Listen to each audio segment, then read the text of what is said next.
Trabajas, estudias, quedas con amigos, pareja, pero de fondo siempre se repite el mismo pensamiento.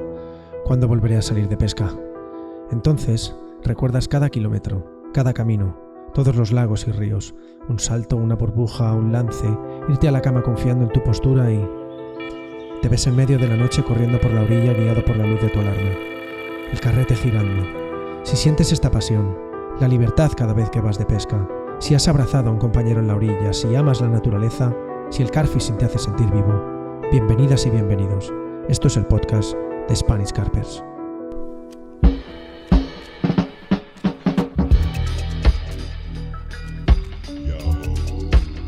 Bienvenidas, bienvenidos. Esto es el podcast de Spanish Carpers. Nos encontramos actualmente en un podcast, en un capítulo, en un episodio de secciones, ¿no, Antonio? ¿Pero qué número es? ¿Lo sabes? El quinto. Muy bien. ¿Y en el cuarto qué ha habido, Antonio? Parece. En el cuarto estaban Juan y Nenu, ¿no? Fue la entrevista de la amistad. Sí. El tercero estuvimos hablando... Bueno, como nos pongamos a recapitular, cada vez que hagamos un capítulo... No es necesario. Es verdad que Nenu y Juan pasaban justo por Madrid. Exactamente. Y bueno, pues aprovechamos y estuvimos hablando un poquito de ese valor de la amistad que pensamos que las nuevas generaciones tienen que crecer ligadas a este valor de la amistad junto con la pesca, ¿no? Mucho más allá de otras cosas que van a ir aprendiendo. Muy bien. Sí. Como decía, hoy tenemos un programa de secciones. Vamos a hablar con Miguel Portolés, que nos va a hablar de la función de relación de las carpas con el medio en el que viven, medio acuático. Vamos a hablar también con David sobre diferentes tratamientos que podemos hacer con los boilies. Y efectivamente, y sí, Antonio va a tener su sección. Ha llegado el momento. En realidad, la idea era que yo tuviese una sección todos los programas, ¿no? Bueno, pero sinceridad, sí. No doy abasto, tío. No doy abasto, trabajo, proyecto... Sí. Este proyecto, Nuntius, nada, no puedo. Tengo Muchas ahí una cosas. pila de barcos en casa de arreglar, de repetidores y tal, que no doy abasto. Pero alguno haré. Sí. Vamos a hablar con él sobre las baterías, sobre Eso esa es. importancia de mantener la energía de esta tecnología que va tan ligada también a nosotros, no solo en el mundo de la pesca, sino ya en general. Sí, yo lo voy a aplicar, todo. luego lo hablamos, pero vamos, algo genérico. Y tampoco soy aquí Sí. el experto absoluto, no soy electrónico, ¿no? No Sí, tengo una fábrica de pero baterías, bueno. pero bueno, yo creo que algo puedo aportar. Al fin de cuentas, pues estoy todos los días Sí, con baterías. hay un montón de dudas que la gente seguro que va a resolver con esa charla que vamos a tener.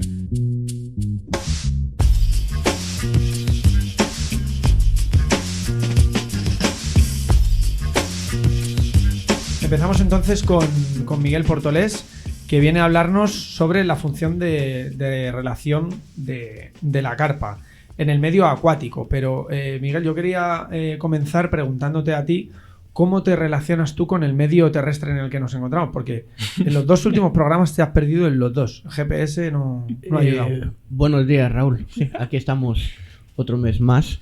Sí, efectivamente, pero no puedo culpar al GPS, porque el GPS me ha traído perfectamente. De hecho, he aparcado a 50 metros de la emisora y como ya estaba aquí, digo, ya no me voy a perder. He cerrado el GPS y he empezado a dar vueltas por la colonia. Reconocía todas las calles, todos los edificios, pero Antonio me ha tenido que enviar la ubicación porque estaba a 100 metros y no sabía llegar. Así que los peces espero que se relacionen con el medio un poquito mejor que yo con el mío. A ver, sería interesante también pensar, no nos vamos a alargar mucho en esto, pero ¿cómo habrías venido si no hubiera GPS? Imagínate que no hubiera habido GPS y Antonio te hubiera dicho, estamos en esta calle y tal, habrías tirado de mapa y a lo mejor habrías llegado antes, ¿eh? Lo hubiera hecho a la antigua. Yo todavía sigo teniendo en el coche un callejero La guía, ¿eh? de estos, un libro de estos gordos y un mapa de No carreteras. no aparece ni la M30, ¿no? En ese mapa, ¿no?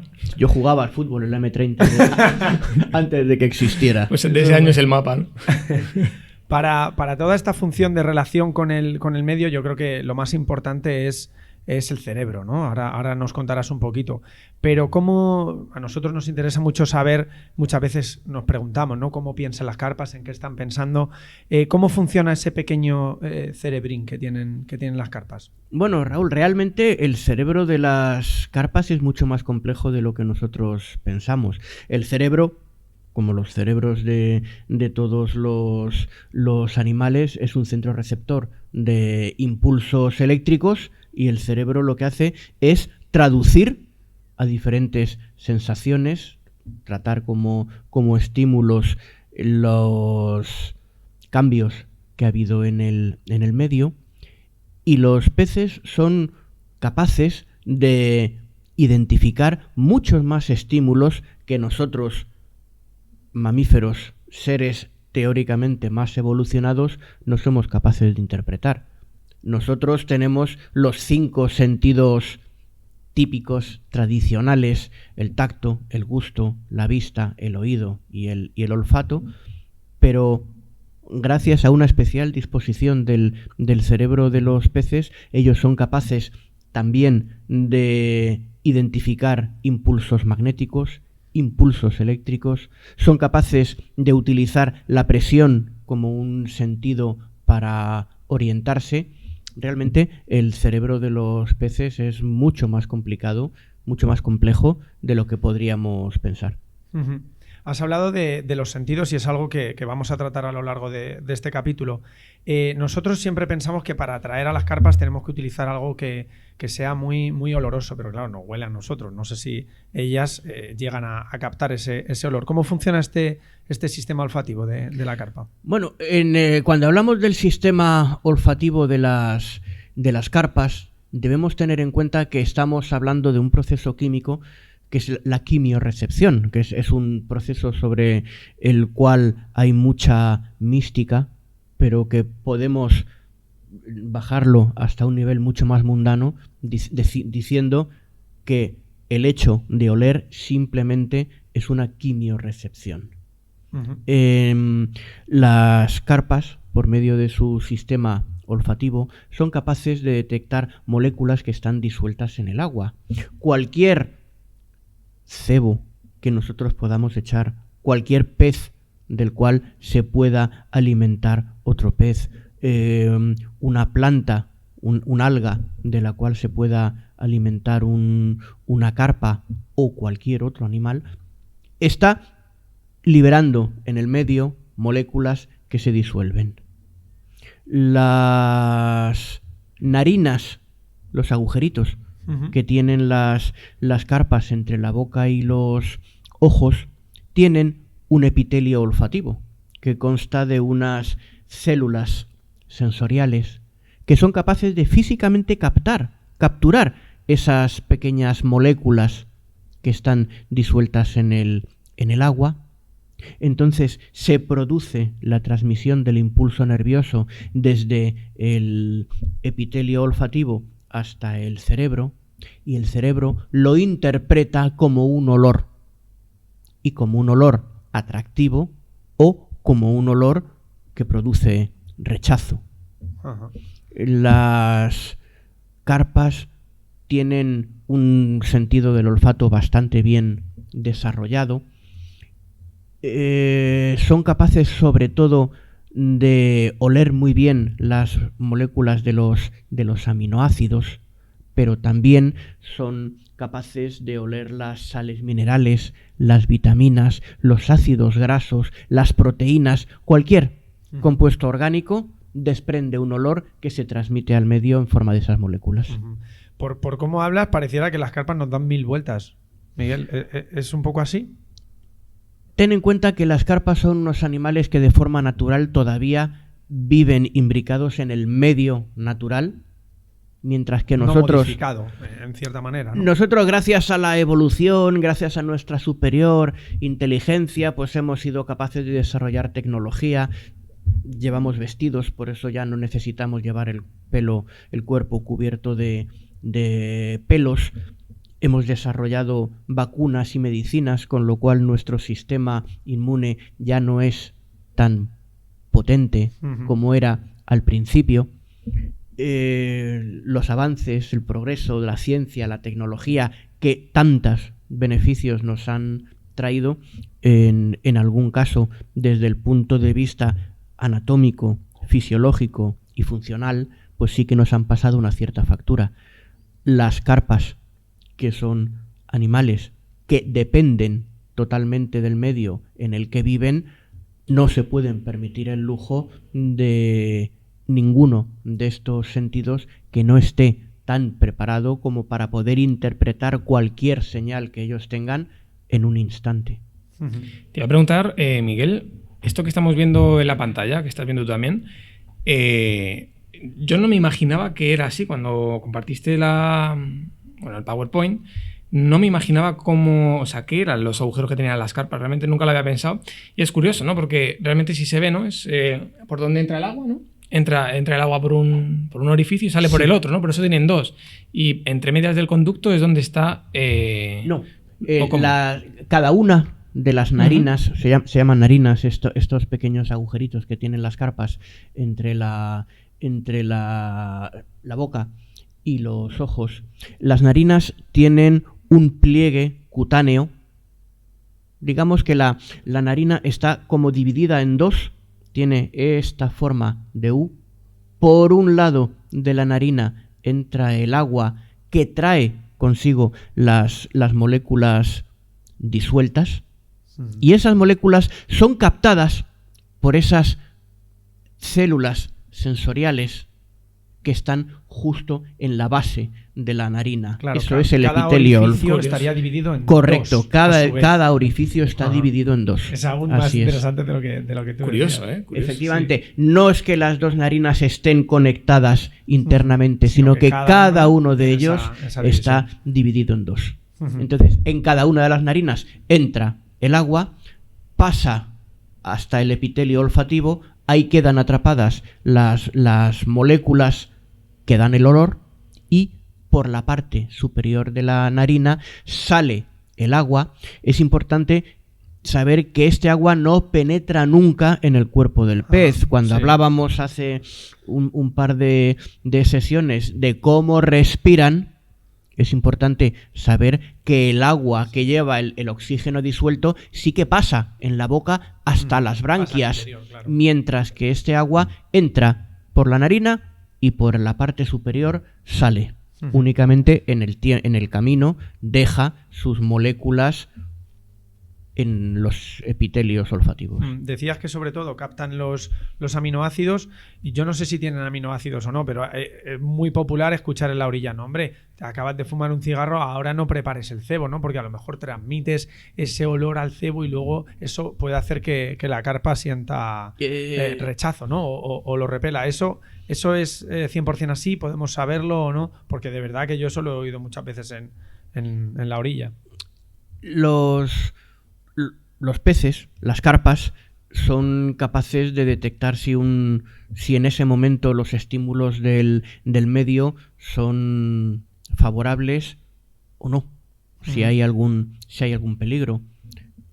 Ellos son capaces de asociar diferentes olores con diferentes situaciones de estrés. O por el contrario, un olor es atractivo y les induce a comer. Ellas son capaces, por ejemplo, de detectar la nicotina, que es algo tan absolutamente ajeno al medio acuático. Es detectado como un olor de alarma. Si hay nicotina, ¿por qué huele a nicotina en un medio en el que este compuesto químico no está presente?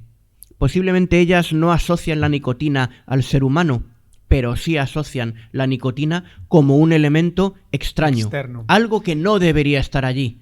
Claro. Y por tanto les produce una sensación de rechazo. Estoy entonces relacionando algunas ideas que luego se lo preguntaré a David. No sé si puede tener esto relación. Si cualquier cosa que venga de fuera lo van a ver como algo extraño, nosotros echamos boilies y otros cebos que vienen de fuera. Entonces, por eso a lo mejor es interesante el tener esos boilies remojados en agua de ese mismo medio. Quizá no es una pregunta para ti, sino para David, que luego empezamos hablando de eso, David. Sí, pero ten en cuenta, cualquier olor que no sea natural de ese medio acuático, en un principio la carpa lo va a tomar como un posible signo de amenaza de algún factor que no controla. Si nosotros en nuestros cebos echamos unas gotitas de soja, echamos algunas gotitas de algunas sustancias olorosas que de forma natural ya se encuentran en el medio acuático, Ajá. la carpa lo va a interpretar como algo favorable, una posibilidad de comer. Vale. Aquí es curioso, por ejemplo, ahora ya no, afortunadamente, pero hace muchos años existía la práctica de las capturas, meterlas en un rejón metálico. Ujú. El animal que está en el rejón metálico posiblemente está sangrando. Tampoco había antes la conciencia que tenemos ahora de curar con tanto mimo a la carpa. Antes quitabas el anzuelo, metías el pez en el rejón y esperar que picara otro. Ese pez está sangrando, esa sangre huele, los peces de los alrededores detectan la sangre de un congénere herido. Evidentemente ahí hay una situación de peligro, los animales huyen. Entonces, aparte de que no es una buena idea el hecho de tener al animal vivo ahí en un rejón torturándolo de esa manera, desde el punto de vista práctico, como pescadores, no sirve para nada, porque estamos ahuyentando la pesca. Sí, es contraproducente. Muy importante entonces este olfato Muy importante. para las carpas. Vale, pensaba que ibas a decir algo, Antonio. Hemos oído hablar también, bueno, y antes hemos estado hablando de la línea lateral, ¿no? Sobre todo hemos estado hablando de depredadores, así fuera de grabación. ¿Para las carpas también es importante esta línea lateral? La línea lateral es importante para todos. Los peces, da igual que estemos hablando de peces de agua dulce, de peces de mar. La línea lateral podríamos decir que es como un órgano de los sentidos, como decíamos antes, que no tenemos los seres más evolucionados, los mamíferos, por supuesto, no tenemos los seres humanos.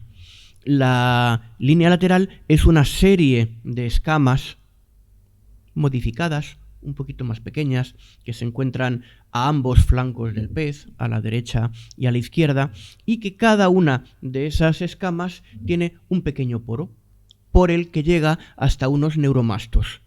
Así se llaman los neuromastos. Estas agrupaciones de células, y tienen funciones muy variadas. Por medio de la línea lateral, el pez es capaz de detectar vibraciones en el medio. En el caso de que esté pasando otro pez por allí cerca, que puede ser una presa o puede ser un depredador. En cualquier caso, eso es información relevante para la carpa, para el pez en general. Las vibraciones que provoca el animal que está pasando son captadas por esos neuromastos en la línea lateral de la carpa, y dependiendo de la interpretación que haga el cerebro, ya veremos si es una situación favorable o desfavorable. Me estoy imaginando, por ejemplo, un cangrejillo que esté pasando cerca de la carpa, lo detecta con esa línea lateral y ahí ya decide si es comida o no. Lo bueno que tienen los sentidos de los órganos en los peces es que están mucho más integrados de lo que lo tenemos los seres humanos. Por medio de la línea lateral, los peces también son capaces de saber si están a la profundidad adecuada. Hay unos sensores de presión que el cerebro de la carpa, del pez, interpreta para saber, estamos a demasiada profundidad, estamos fuera de nuestro rango de habitabilidad, podemos tener algún peligro, o por el contrario, estamos demasiado cerca de la superficie. Y entonces se pone en marcha una serie de mecanismos, de respuestas para aumentar, disminuir la flotabilidad, subir, bajar a más profundidad en el agua, y esto también es detectado por medio de la línea lateral, que no termina ahí. Su función, algunos peces, en agua dulce menos, pero en agua salada más, en el mar más, algunos peces son capaces incluso de sentir una electrorecepción. Los tiburones, que es el caso que se pone más tradicionalmente como ejemplo de electrorecepción, pues tiene una serie de glándulas, de ampollas, de células por la cabeza.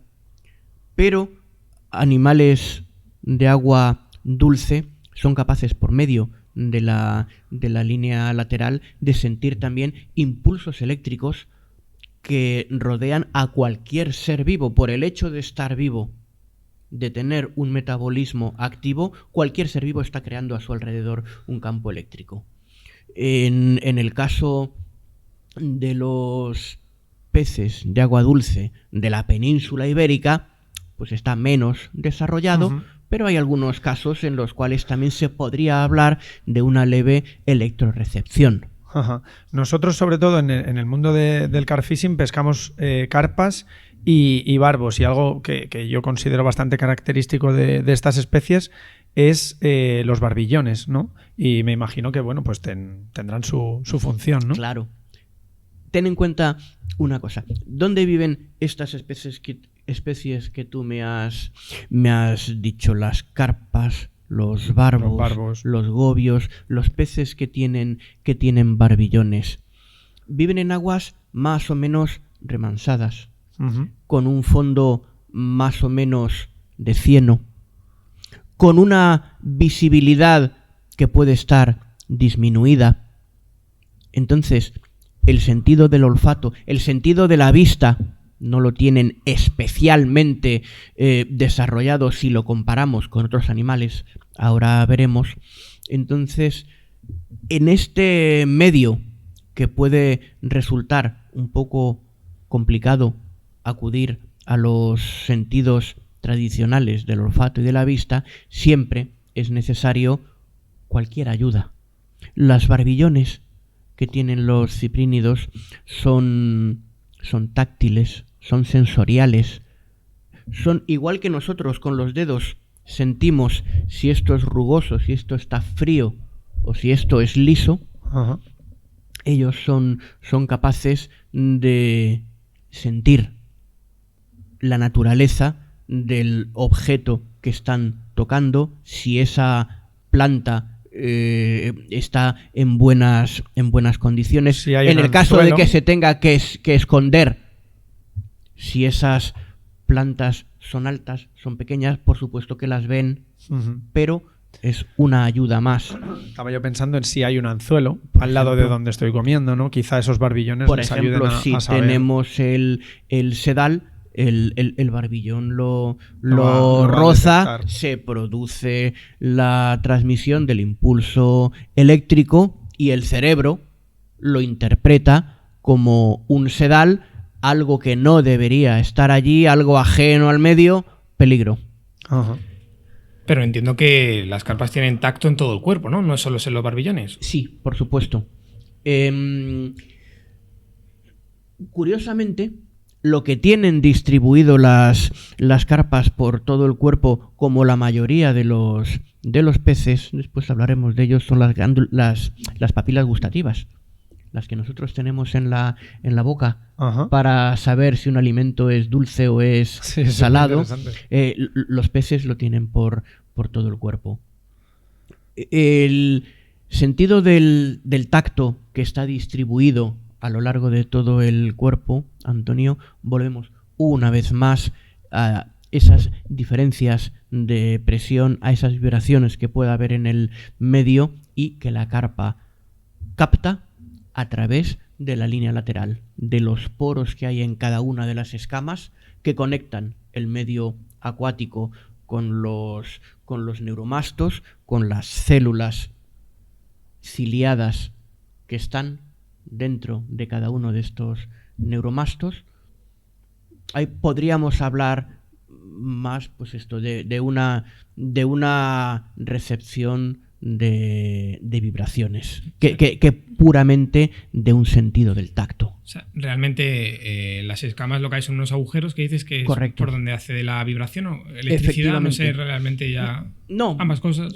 las escamas de la línea lateral, todas ellas están horadadas, todas están Claro. perforadas. Y hay incluso peces, como hablamos la semana pasada, que directamente no tienen escamas, que estamos hablando de las carpas cuero, así que ya directamente no tienen ni siquiera esa capa. No tienen delante. esa capa, pero son también capaces Claro, de claro. mantenerse a la altura, a la Exactamente. profundidad que necesitan. Son capaces de detectar si está pasando un depredador o una presa cerca de ellas.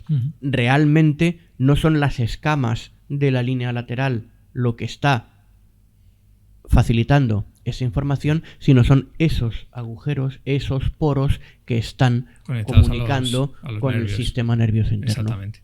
Muy interesante. Yo he escuchado muchas veces cuando le dices a lo mejor a alguien que no pesca, le dices, no, pues yo sobre todo me dedico a la pesca de la carpa, y te dicen, hombre, si la carpa es un animal muy tonto. Eso se escucha, si eso está en los parques ahí comiendo pan, eso es un animal muy tonto. Entonces yo he leído un poquito sobre la inteligencia de la carpa y sobre esta glándula pineal. No sé qué nos puedes contar sobre esto, Miguel. Sí, la glándula pineal realmente está asociada, es un órgano fotorreceptor. Su estimulación depende de la cantidad de luz que recibe. La tiene en el cerebro, entre dos de los lóbulos cerebrales, y dependiendo de la cantidad de luz que reciba, se le segrega una mayor o menor cantidad de una hormona que es la melatonina. La melatonina es la que a nosotros, incluso a los mamíferos, a las personas, nos hace tener lo que se llama unos ciclos circadianos. Yo cada cierto tiempo necesito dormir. Hay claro. una alternancia de horas de vigilia y de horas de sueño. Esto es lo que se llaman los ciclos circadianos. Nosotros, como, una vez más, usuarios de esta tecnología, de este progreso, nos valemos de los despertadores. Como son las 6 de la mañana, da igual que sea de día o que sea de noche, es la hora de levantarse para ir a trabajar. Los peces, dependiendo de que sea de día, que sea de noche, que sea una noche de luna llena, bueno, o una noche de luna nueva, no te metas, Miguel, por favor. Luna la llena, cantidad de luz que la glándula pineal va a recibir es bueno, diferente. ese dato es objetivo, claro. Depende Claro. de si es luna llena o no, va a Claro. recibir una cantidad de luz y por Efectivamente. tanto la glándula... Y entonces la glándula pineal segrega una mayor o menor cantidad de esta hormona melatonina, y en función de los niveles en sangre de esta hormona, la carpa estará más o menos activa. Pero no buscará quiere decir alimento. que coma más o menos. No, en absoluto. Vale. No. Simplemente Que estamos eso es lo que nos diciendo, interesa a nosotros. ¿Va a comer Claro. o no va a comer? A ver, hay luna llena, ¿va a comer o no va a comer? ¿Qué va a pasar? está dependiendo de la cantidad de luz que reciba. Los niveles de la hormona van a hacer que el animal esté más o menos activo, porque esté más despierto o más dormido. Ajá. Yo muchas veces he escuchado, vamos, los pescadores que estamos aquí seguro que lo hemos escuchado, claro, como hay luna llena ven mejor, entonces comen más. No voy a entrar en ese paralelismo o en esa relación, sino me gustaría enlazar esto con el tema de la vista. ¿Cómo de agudizada tienen la vista? ¿Cómo de útiles para ellas este sistema? Pues mira, como decíamos antes, una vez más volvemos al medio en el que las carpas viven. Aguas no suelen ser aguas muy corrientes, suelen ser unos fondos cenagosos en los cuales pues es posible que el paso de un animal levante una capa, Desde luego. una nube de sedimentos que tarde tiempo en volver a posarse. Por tanto, durante bastante tiempo la visión va a estar dificultada. Entonces, pues ven bastante bien, pero necesitan la ayuda de otros sentidos. Por eso han desarrollado un sentido del olfato muy fino, por eso han desarrollado la quimiorrecepción a través de la línea lateral. Vamos a pensar, por ejemplo, en el curso alto de un río, donde los arroyos corren con fuerza y con velocidad. El suelo no es de cieno, sino que es de piedras. El agua es limpia, cristalina, más fría. Ahí donde nacen los ríos hay pocas carpas. Vamos a encontrar. ¿Qué tenemos ahí? Ahí tenemos las truchas. ¿Las truchas tienen barbillones? No los tienen. No los tienen. Las truchas tienen un buen sentido de la vista. Ese agua es limpia. Entonces, la trucha sí que se fía del sentido de la vista mucho más que la carpa. Evolutivamente ha decidido para qué voy a gastar energía en crear barbillones si aquí no los necesito porque veo perfectamente lo que hay a mi alrededor. Uh-huh. En cuanto al oído, podemos decir que realmente tienen este sentido, porque también es muy, muy habitual. Yo se lo digo mucho a mi compañero, le digo, cállate, hombre, que estás dando voces. Y luego mucha gente me dice, pero ¿y qué más da que esté dando voces si los del campamento de al lado tienen la música a tope, no sé qué, y están sacando peces? Sí, las carpas, los peces en general sí que oyen y oyen bastante bien. Y además es un asunto desde el punto de vista evolutivo muy, muy bonito a estudiar. Ellos tienen un órgano interno, una vez más asociado a la línea lateral, que se llama el órgano de Weber, que está formado por una serie de huesecillos que evolutivamente son muy similares a los huesecillos que nosotros tenemos en el oído interno. Ajá. Es decir, aquí podríamos retrotraernos hasta un antepasado común de los peces y de los mamíferos. En un momento dado de la evolución, el árbol se abrió, por una rama tiraron los peces, por otra tiramos los mamíferos, pero aquel antepasado común tenía esa anatomía, tenía esa estructura de huesecillos en el oído interno que, dependiendo de cómo vibren con las ondas sonoras del medio, son transmitidas al cerebro e interpretadas como ruido, como sonido. Ya veremos una vez más si es un sonido amable o es un sonido del cual debamos huir. Las carpas tienen este órgano de Weber, que realmente tiene una función de amplificación de los sonidos y de captación de ondas que después son capaces el cerebro de interpretar como sonidos.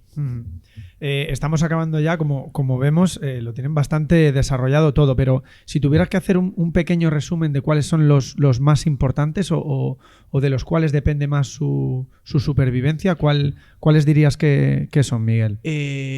Yo pensaría sin duda en el olfato. Ajá. En el olfato de las carpas, por esa capacidad que tienen de asociar un olor atractivo de un olor que produzca rechazo. Son capaces de oler a bastante distancia, son capaces de seguir un gradiente de moléculas. Cuando tenemos una fuente olorosa, evidentemente en las proximidades de la fuente la concentración de olor va a ser más grande que a medida que nos vayamos alejando. Las carpas son capaces de seguir en dirección contraria a ese gradiente hasta encontrar la señal, ¿no? La señal. Pero es que además las carpas tienen la capacidad de oler también por las aletas. Ajá. Hay algunas células en las aletas, sobre todo pectorales, son olfativas, son también gustativas. Es curioso, los saltamontes son capaces de oír por las rodillas y las polillas son capaces de oler por las antenas. Los peces son capaces de oler y de gustar por las aletas. Muy interesante esto que dices, porque lo hemos visto en algún vídeo de estos que se ve por debajo del agua, que las carpas cuando están muy cerca del cebo suelen estar como equilibrándose y moviendo las aletas delanteras. Quizá nosotros pensamos que se están equilibrando, pero igual también las están utilizando para... Es que el gusto, que no hemos hablado de él, también es un sentido importante a la hora de detectar si algo es alimento o no. Ajá. El primer sentido que interviene en el caso de la carpa es el olfato. Ujú.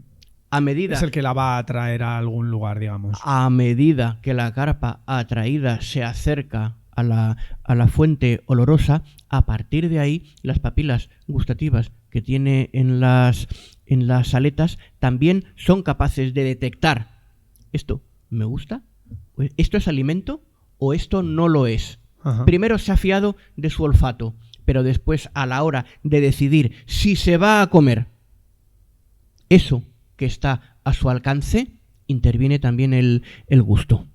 Y entonces, no solamente en la boca, en los barbillones, en la nariz, en la cabeza, sino también en las aletas, sobre todo pectorales, son capaces de detectar: esto me gusta, sin llevárselo a la boca, esto es alimento, o por el contrario, tenemos que huir de aquí porque esto es peligroso. Es realmente muy, muy interesante y muy revelador.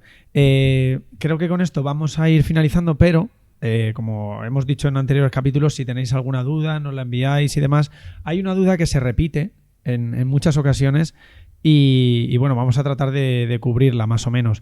Y es el tema de cómo diferenciar una carpa hembra y una carpa macho.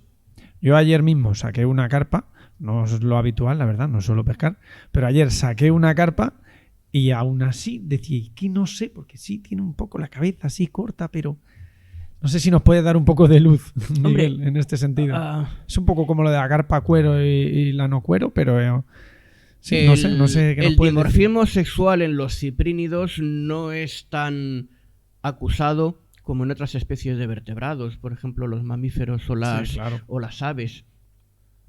En el caso concreto de la carpa común, Cyprinus carpio, si vamos a los peces de acuario, a los peces de estanque, pues ya sabemos que por medio de técnicas de acuicultura pues se han conseguido unos animales bellísimos en los cuales los machos son muy fáciles de diferenciar de las hembras.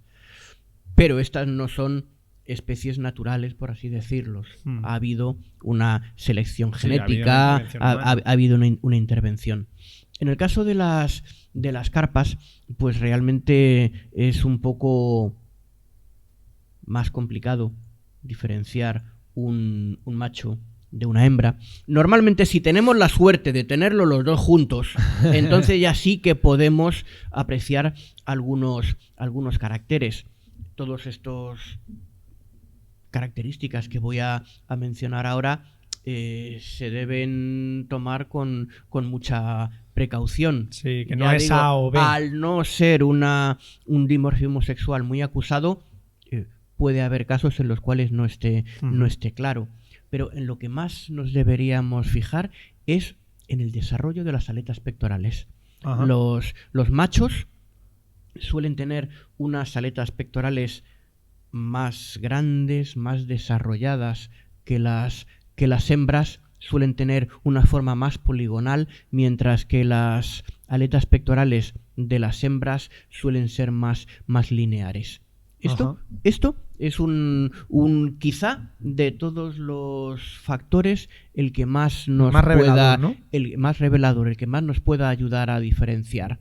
Después, sobre todo, si estamos en la época de freza, podemos encontrarnos que la hembra tiene el vientre más abultado, mientras que el macho es más fusiforme. Ajá. Pero también son caracteres que si solamente tienes un animal delante en la baqueta, pues a ver si es un macho, si es una hembra. Es más complicado.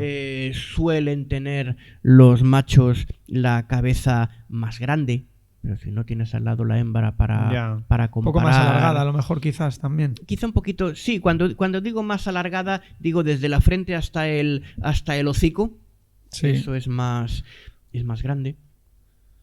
Y en la época de celo podemos ver que el macho presenta rugosidades en general por todo el cuerpo, pero donde más se pueden apreciar es en el opérculo.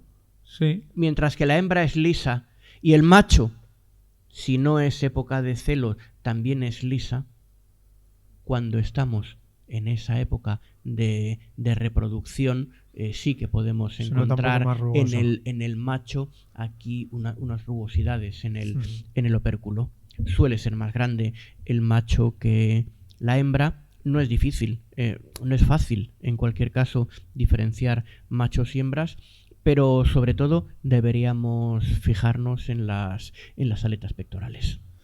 Muy bien, Miguel. Pues bueno, en primer lugar, darte las gracias porque yo he aprendido bastante. No sé tú qué piensas, Antonio. Había un montón de cosas que yo desconocía y hay ciertas cosas que me han llamado la atención, como lo de las aletas y que también pueden oler a través de ellas. Así que nada, no sé si quieres añadir tú algo, Antonio.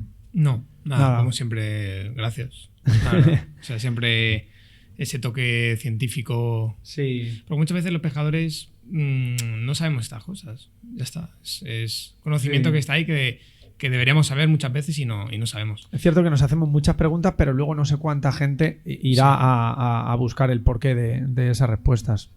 Así que nada, Miguel. Pues ha sido un placer, como siempre, estar aquí y poder compartir con vosotros una visión un poquito más científica del mundo de la pesca y del carp fishing. Muchísimas gracias, Miguel. Recuerda para la próxima venir con la guía CAMSA, ¿vale? Sí, la próxima vez acamparé la noche anterior. Muchas gracias, Miguel. Gracias a vosotros. Chao.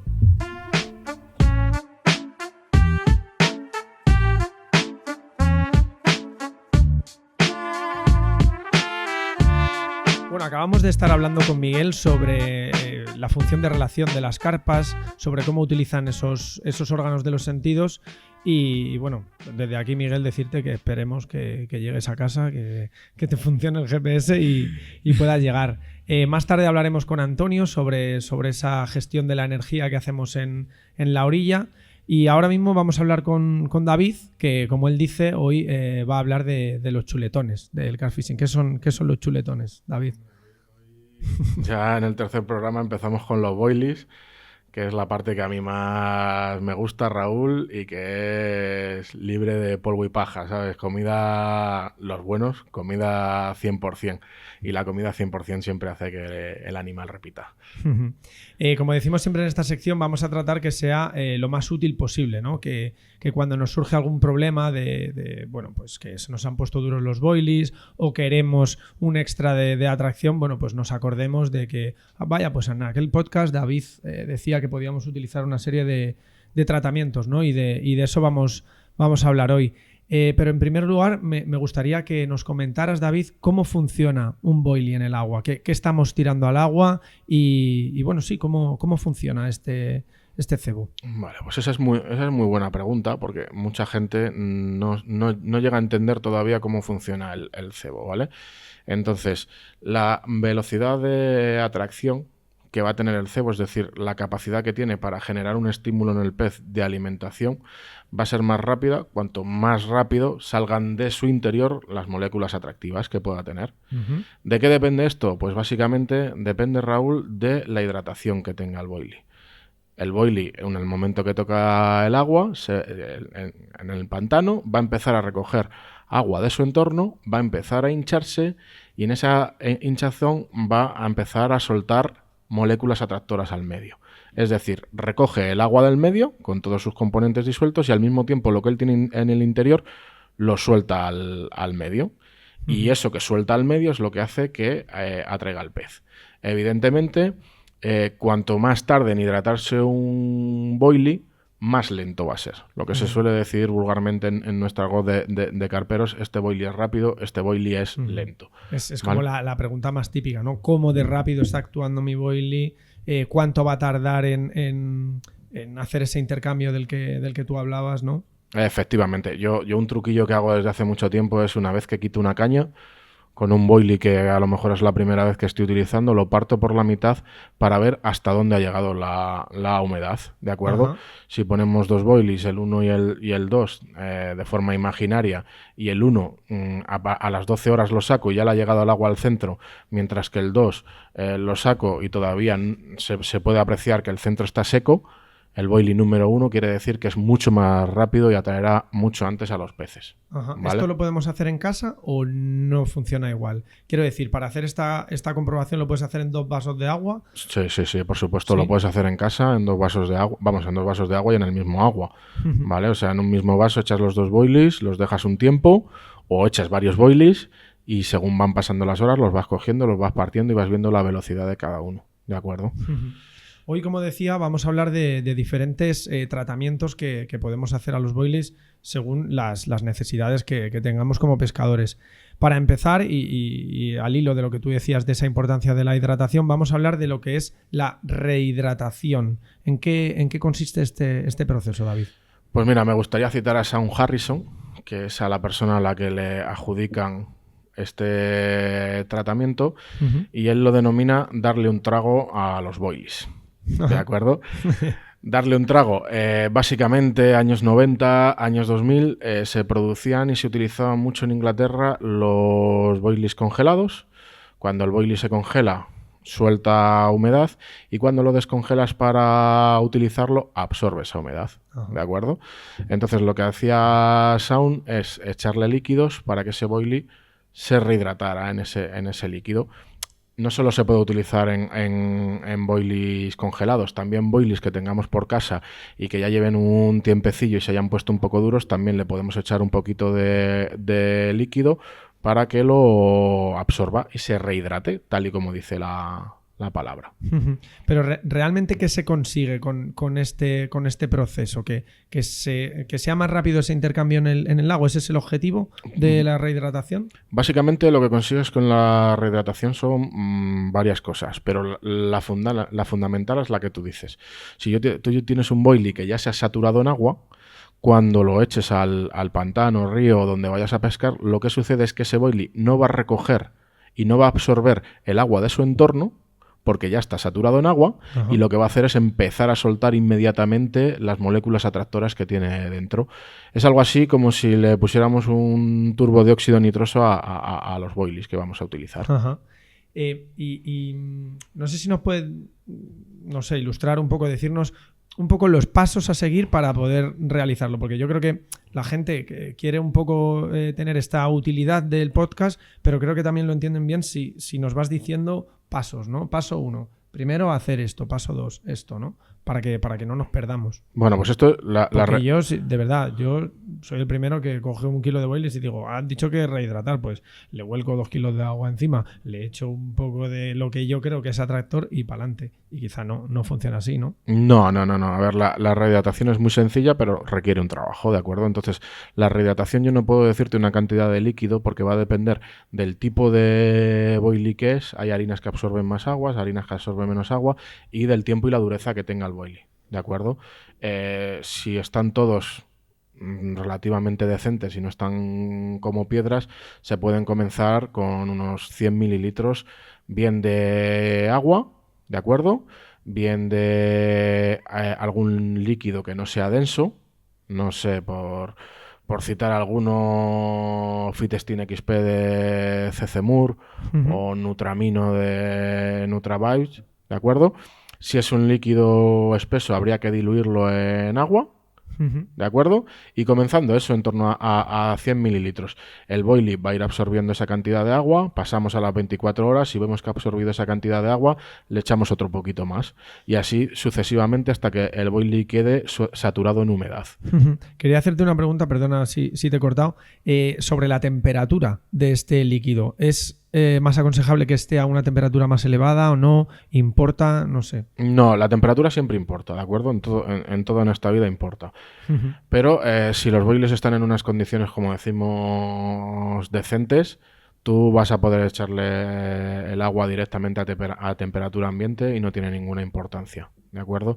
Si ya te encuentras con que lo que tienes son piedras, a lo mejor canicas que hay gente, bueno, pues a mí me pasa que se quedan por ahí perdidas en el trastero, en el bolso, a mí me ha pasado también, y aparecen. Podrías utilizar una pequeña cantidad, 100, 200, 300 mililitros de agua hirviendo, se lo puedes echar y lo va a absorber sin problema, ¿de acuerdo? No va a tener ningún tipo de problemas. Entonces, claro, también influye. Pero si se hacen en condiciones normales, salvo para recuperar momias, ambiente.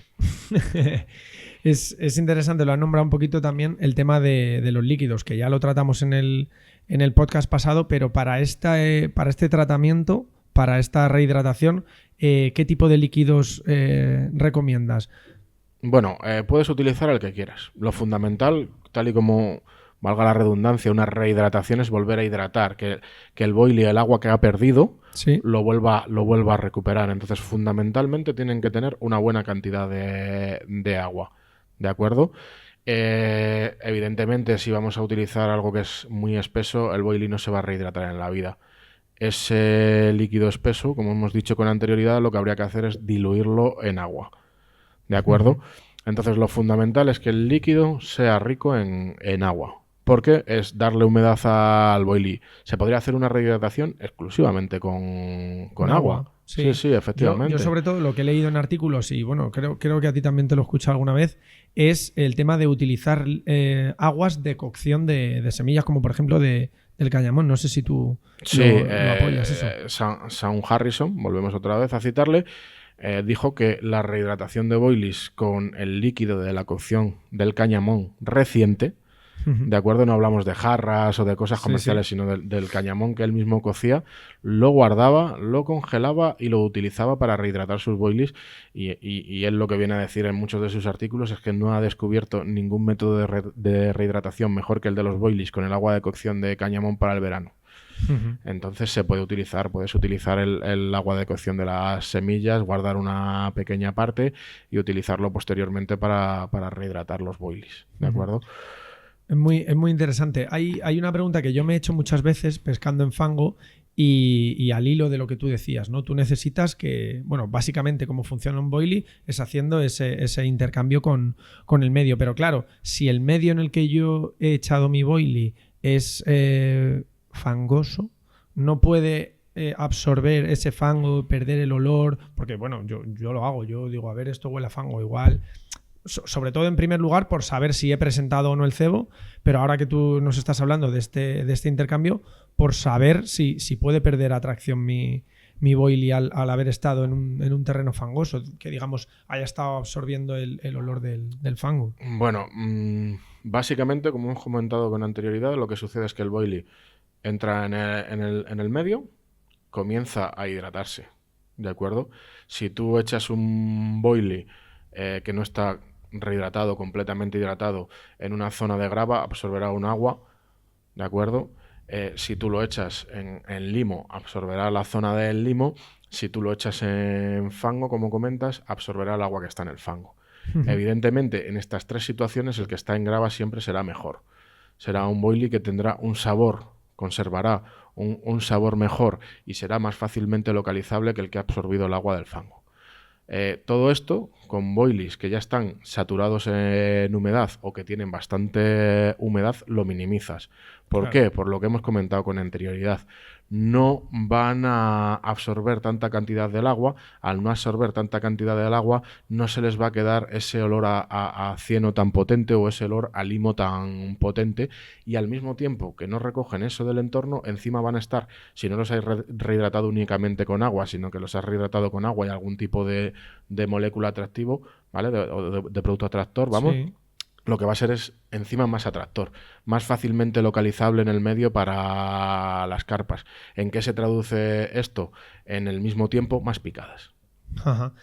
Antes con Miguel te había lanzado una pregunta y creo recordar que era cómo de útil veías el tema de rehidratar boilies con el propio agua del embalse. No sé si eso puede incluso acelerarlo más porque ya le estás preparando para un medio en el que va a estar. Bueno, eso como es un proceso diferente a la rehidratación, tiene una motivación distinta. Si te parece bien, Raúl, lo tratamos al final de la entrevista. Vale. Porque lo que vamos a ver hoy son tres procesos, entre comillas, parecidos, que comparten ciertas similitudes, que comparten ciertos fundamentos, pero que son diferentes entre sí. Vale, Antonio, luego nos lo recuerdas, ¿vale? Cogemos el guante más tarde. Muy bien, vamos a hablar ahora del tratamiento térmico. Un tratamiento que yo hablé hace tiempo contigo y me ha parecido bastante útil y de hecho creo que es algo que se puede hacer perfectamente en la orilla porque yo lo he hecho en varias ocasiones. No sé, cuéntanos un poco cómo funciona este tratamiento térmico y que, como os digo, es muy sencillo, se puede hacer en la orilla mismo. No, el tratamiento térmico es súper sencillo, se puede hacer en la orilla, se puede hacer en casa. No lleva realmente más de un par de horas hacerlo. Y no es que tengas que estar dedicado al par de horas, sino durante el par de horas ir un momentito y atenderlo, ¿vale? Yo este método creo que fue Ben Hamilton, al primero que se lo conocí. Entonces, el fundamento que comparte con la rehidratación es que vamos a hidratar muchísimo el boilie para que en el momento que toque el agua comience a ser atractivo. ¿Cómo lo vamos a hacer? Muy sencillo. Simplemente son 4 pasos, ¿de acuerdo? El primer paso, ponemos a hervir agua, tetera, cazo, lo que mejor os venga. Echamos la cantidad de boilies que queremos hacerle el tratamiento térmico, 1 kilo, 2 kilos, en un cubo hermético. Que se ¿de cubra, acuerdo? ¿no? Efectivamente. Todos los boilies. Le echamos agua suficiente para cubrir toda la cantidad de boilies y cerramos el cubo hermético. ¿De acuerdo?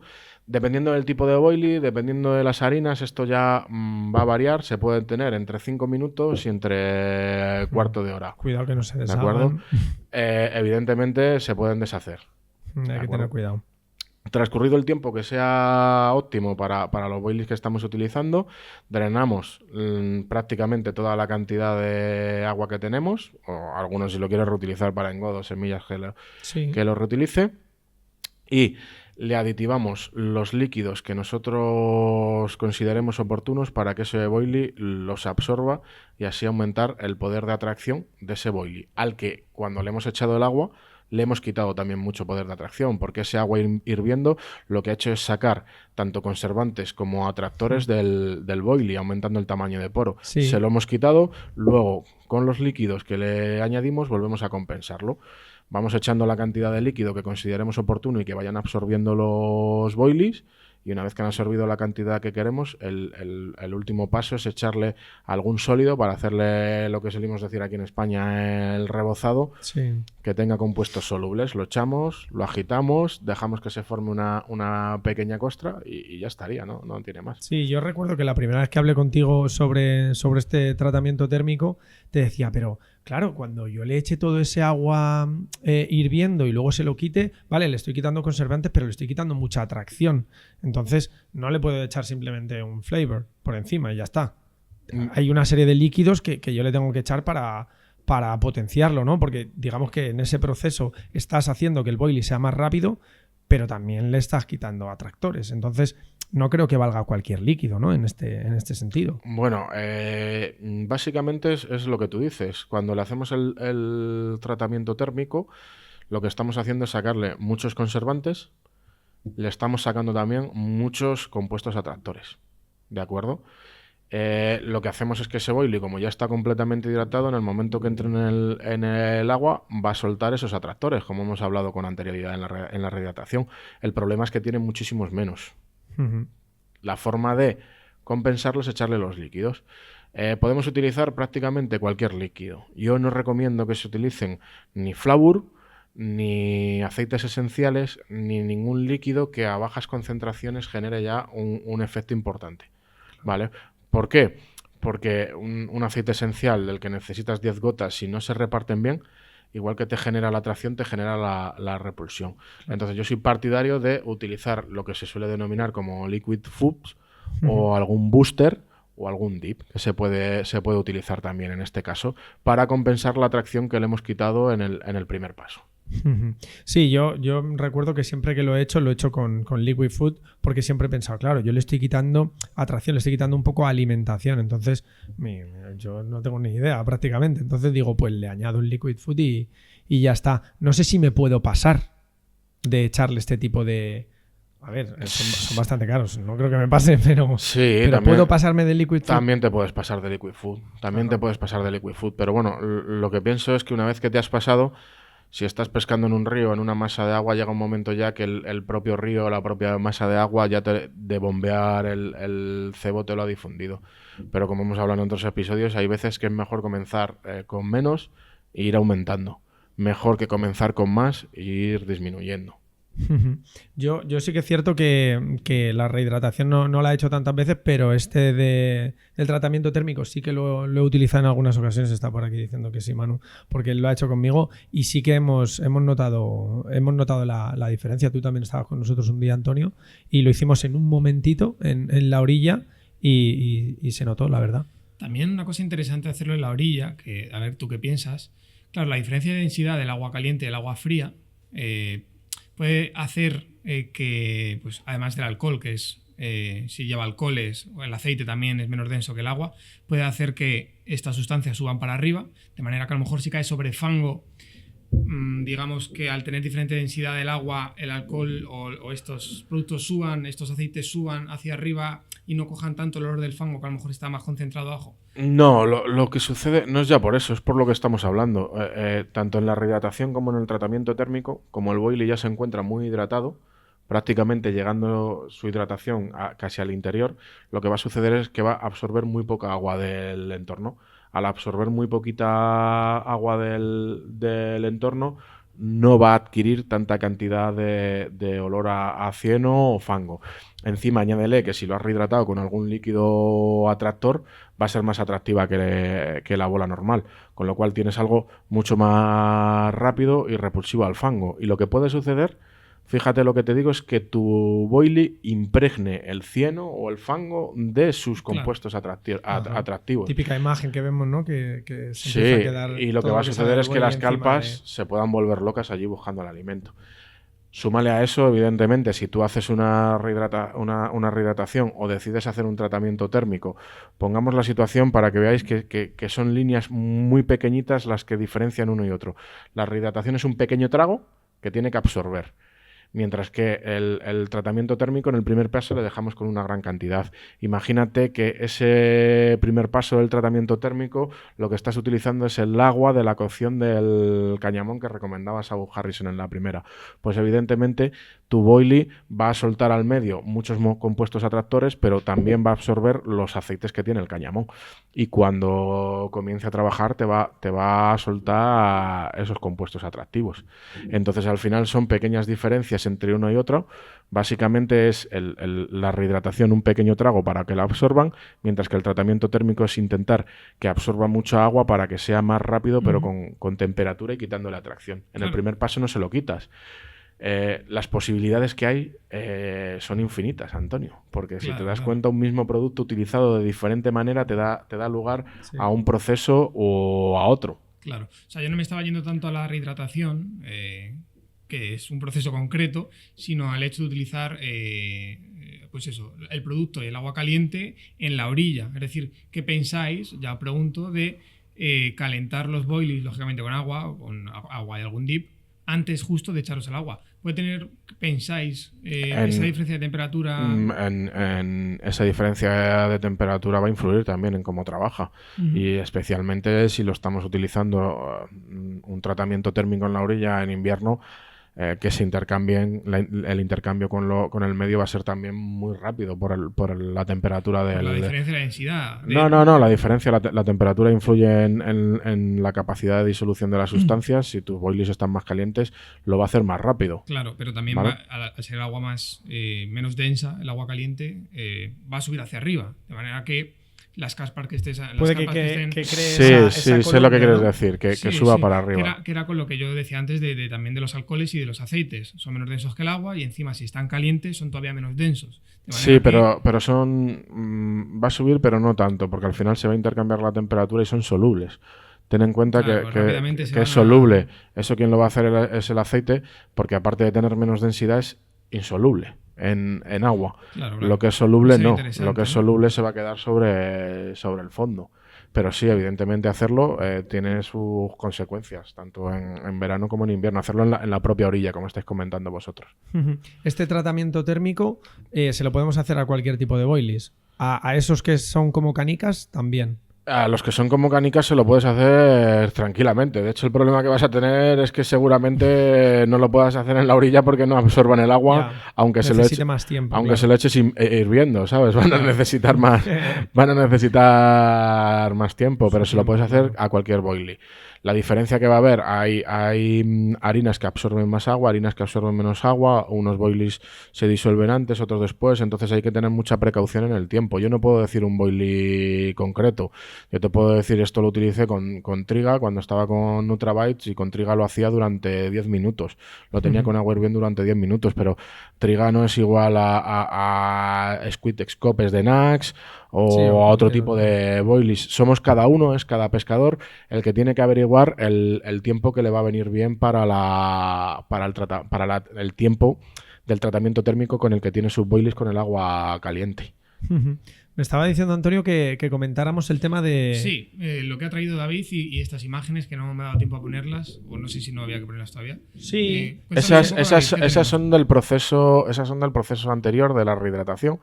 Entonces estás viendo una salsa de ostras, ¿de acuerdo? Y estás viendo unos boilies que ya estaban un poquito duros, ¿de acuerdo? Por decirlo de alguna forma. Sí. Y los iba a intentar recuperar. Iba a intentar aumentar la tracción con la rehidratación, hacerlos más blanditos, con lo cual las carpas viejas nos lo agradecen bastante, porque sus dientes faringes son como los nuestros, van perdiendo el esmaltado. Sí, efectivamente. Sí, algunas las pierden incluso. Esta otra diapositiva, como la salsa de ostras es densa, a diferencia del Fit Sting que hemos mencionado antes, que es más líquido, que tiene más cantidad de agua, o que un Nutramino de Nutrabytes o otro tipo de compuestos, al ser tan densa la diluyo previamente en agua, ya que los vamos a rehidratar. Claro. Esa otra foto es el agua con la salsa de ostras ya disuelta. Le has dado un toque de calor, ¿no? Le he dado un toque de calor, pero para que se disuelva mejor, pero no demasiado, por lo que hemos hablado en otras situaciones, que los aminoácidos y ciertos compuestos no son estables a la temperatura. Así que simplemente es templarlo, llevarlo a 20-30 grados centígrados. Como veis ahí, la foto es muy poca cantidad de agua porque es una rehidratación, ¿de acuerdo? Tienen que darse un trago, como decían Ron Hutchinson, son los boilies los que se van a tomar la copa. Y se lo echamos a los boilies. Esa es una foto de los boilies ya rehidratados. Aumentan en volumen porque están reteniendo más agua, se han vuelto más blanditos, son más beneficiosos para las carpas mayores y al mismo tiempo tienen una cantidad de la salsa de ostras que los hace más atractivos. Claro. De acuerdo. Estos serían un poco los boilies, ¿no? Estos que has traído aquí. Estos son diferentes. Estos que he traído aquí son diferentes. Sí. Son también viejos, de estos que te aparecen por el trastero que dices, madre mía, si hubiera encontrado esto hace 5 años, que los estuve buscando durante 3 días y no aparecieron. Entonces, estos son los que hemos partido, que estaban como piedras, lo habéis podido comprobar vosotros mismos, que estaban como piedras, que están completamente secos, que se aprecia el interior completamente seco. Estos ya llevan una semana rehidratándose, ¿de acuerdo? Estos en concreto que se están rehidratando en un agua de semillas mías, que están en un proceso de fermentación. Habéis podido comprobar que ya se parten más... Sí, sobre todo la capa exterior. Sobre todo la se capa nota exterior, que es más suave, más cremosa. Más suave, ya ha absorbido una parte de agua, todavía le queda para llegar al interior y se ve perfectamente que el color es diferente, aunque es el mismo tipo de cebo. Entonces yo voy a hacer unas sesiones, como te he comentado otras veces, más o menos rápidas. Necesito que estén un poco rehidratados porque si no los otros que son como canicas y que mucha gente dice, bueno, pues para el cebadero, pues tu cebadero lo vas a parar durante un tiempo hasta que comience a funcionar. A ver, déjamela que las vea, déjame un par de ellas o tal.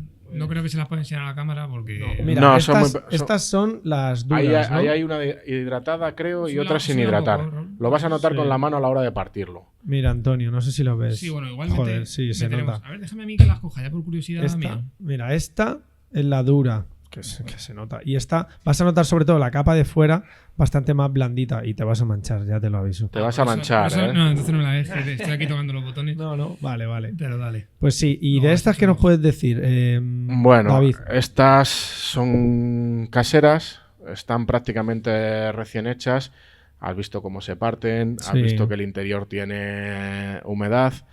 Has visto que le he metido partículas gruesas, incluso tienen como palos, pasas, para que aumenten los huequecillos y que permitan el intercambio con el agua más rápido. Eso me ha parecido bastante interesante. Y ha sido Manuel que la partido ha dicho, oye, esto es una pasa.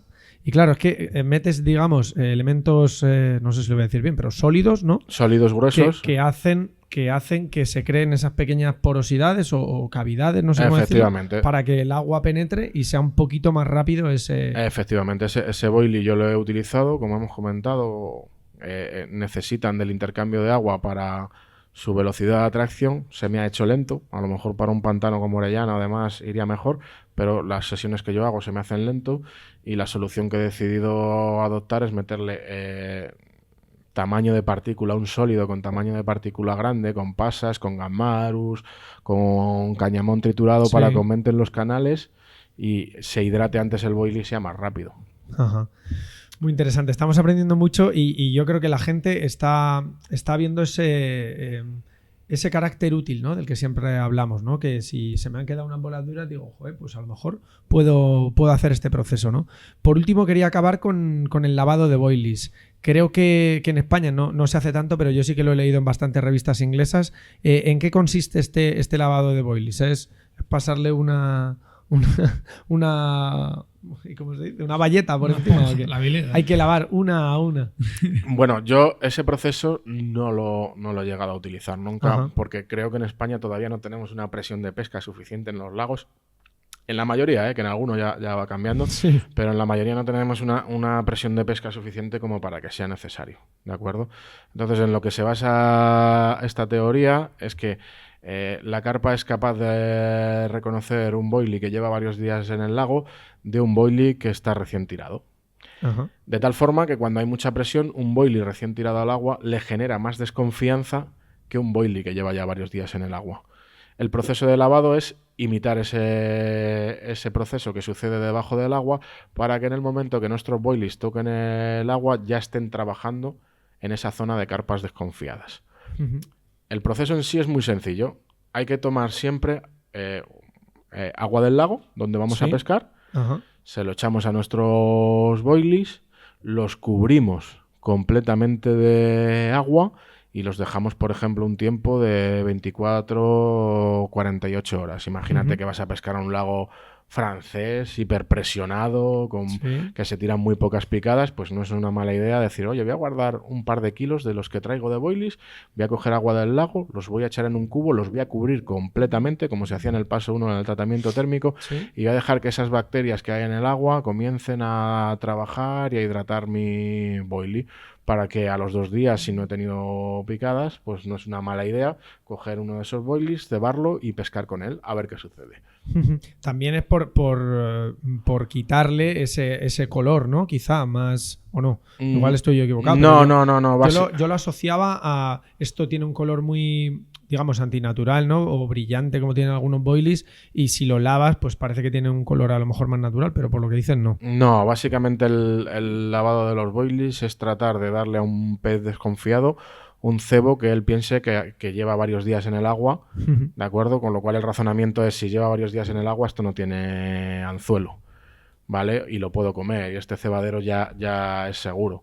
Esa es la teoría que argumenta la gente que utiliza el lavado de los boilies. Ningún tipo de líquido en este caso, simplemente el agua del hay gente que al mismo tiempo sí que le echa algún líquido, pero que yo pienso cuando hacen eso que hay que tener mucho cuidado, porque si tú lo que estás tratando es de producir un boilie que se parezca a lo que está debajo del agua a las 24 o 48 horas, y tenemos en cuenta que ese agua del lago tiene bacterias y microorganismos que hacen y que interaccionan con nuestro boilie, si le echas un líquido que tiene conservantes, a lo mejor lo que haces es cargarte ese tipo de microorganismos. Y lo que estás haciendo es un proceso a medio camino entre un tratamiento térmico y un lavado, pero no un lavado puro tal cual. O sea, sería tratar de ganarnos un poco más la confianza del pez, pero no va a ser más atractivo el boilie en sí, ¿no? El boilie, lo que va a suceder es que va a haber perdido muchos atractores, que se van a haber intercambiado con el agua y va a haber ido evolucionando. Entonces realmente ese boilie no es más atractivo. Ese boilie y ese proceso, la función que tiene es vencer la desconfianza que pueda tener el pez. Por eso lo que te he comentado antes, a lo mejor yo pienso que aquí todavía no es en la gran mayoría de escenarios necesario, incluso pienso que es contraproducente. A lo mejor algún pescador me dice que no, que lo ha utilizado aquí en España y que le ha ido de lujo. Pero yo pienso que no, eso es el lavado. Pues muy bien, David. No sé si, Antonio, querrías añadir algo o no sobre estos procesos. Es cierto que yo creo que no lo conocías, ¿no, Antonio? El tratamiento térmico, hasta que un día ahí en la orilla lo hicimos. La verdad que no. Es que esto requiere conocimiento y tiempo, a fin de cuentas, ¿no? En plan, muchas veces las sesiones cortas y tal, yo personalmente tengo muy poco tiempo y Y es como lo veo muy trabajoso, que a lo mejor luego no lo es. Entiendo. Yo no lo veo tan trabajoso a la hora de, por ejemplo, como estábamos hablando antes de grabar, ¿no? Si tú te estás preparando unos montajes para el día que vayas a ir a pescar, porque si tienes poco tiempo tienes que prepararlo un poco un poquito con anterioridad. A la vez que estás haciendo esos montajes, puedes haber echado un poco de agua hirviendo, taparlo, luego quitarlo y echarle el líquido. Creo que en 2 horas podrías haber hecho unos cuantos montajes y a la vez haber preparado este tratamiento, ¿no? Bueno, estos tratamientos, estos 3 que hemos visto hoy, o sea, rehidratación, tratamiento térmico y lavado, tampoco requieren tanto tiempo, Antonio. O sea, tú piensas, yo voy a intentar salir el puente que viene, por lo menos una noche a pescar, tengo unos boilies congelados, el tratamiento de rehidratación lo voy a hacer con el Minamino original, me lleva a abrir el congelador, sacar la bolsa, abrir la bolsa, echar la cantidad que necesito de Minamino y cerrar la bolsa, agitar para que llegue de forma uniforme a todos los cebos y ya está. Sí, 48 horas antes de pescar. O sea, realmente no es tanto, ¿no? O sea, es... y también tiene esa belleza, ¿no? Yo tengo un amiguete que siempre que va a su casa, ¿no? Es que es un tema largo, ¿no? Cuando compras cebos, normalmente yo confiaba absolutamente en lo que compraba. Es decir, no sabía que existían tantos procesos ni tantas posibilidades de hacer con un cebo, ¿no? Con un boilie, hablando de esto, ¿no?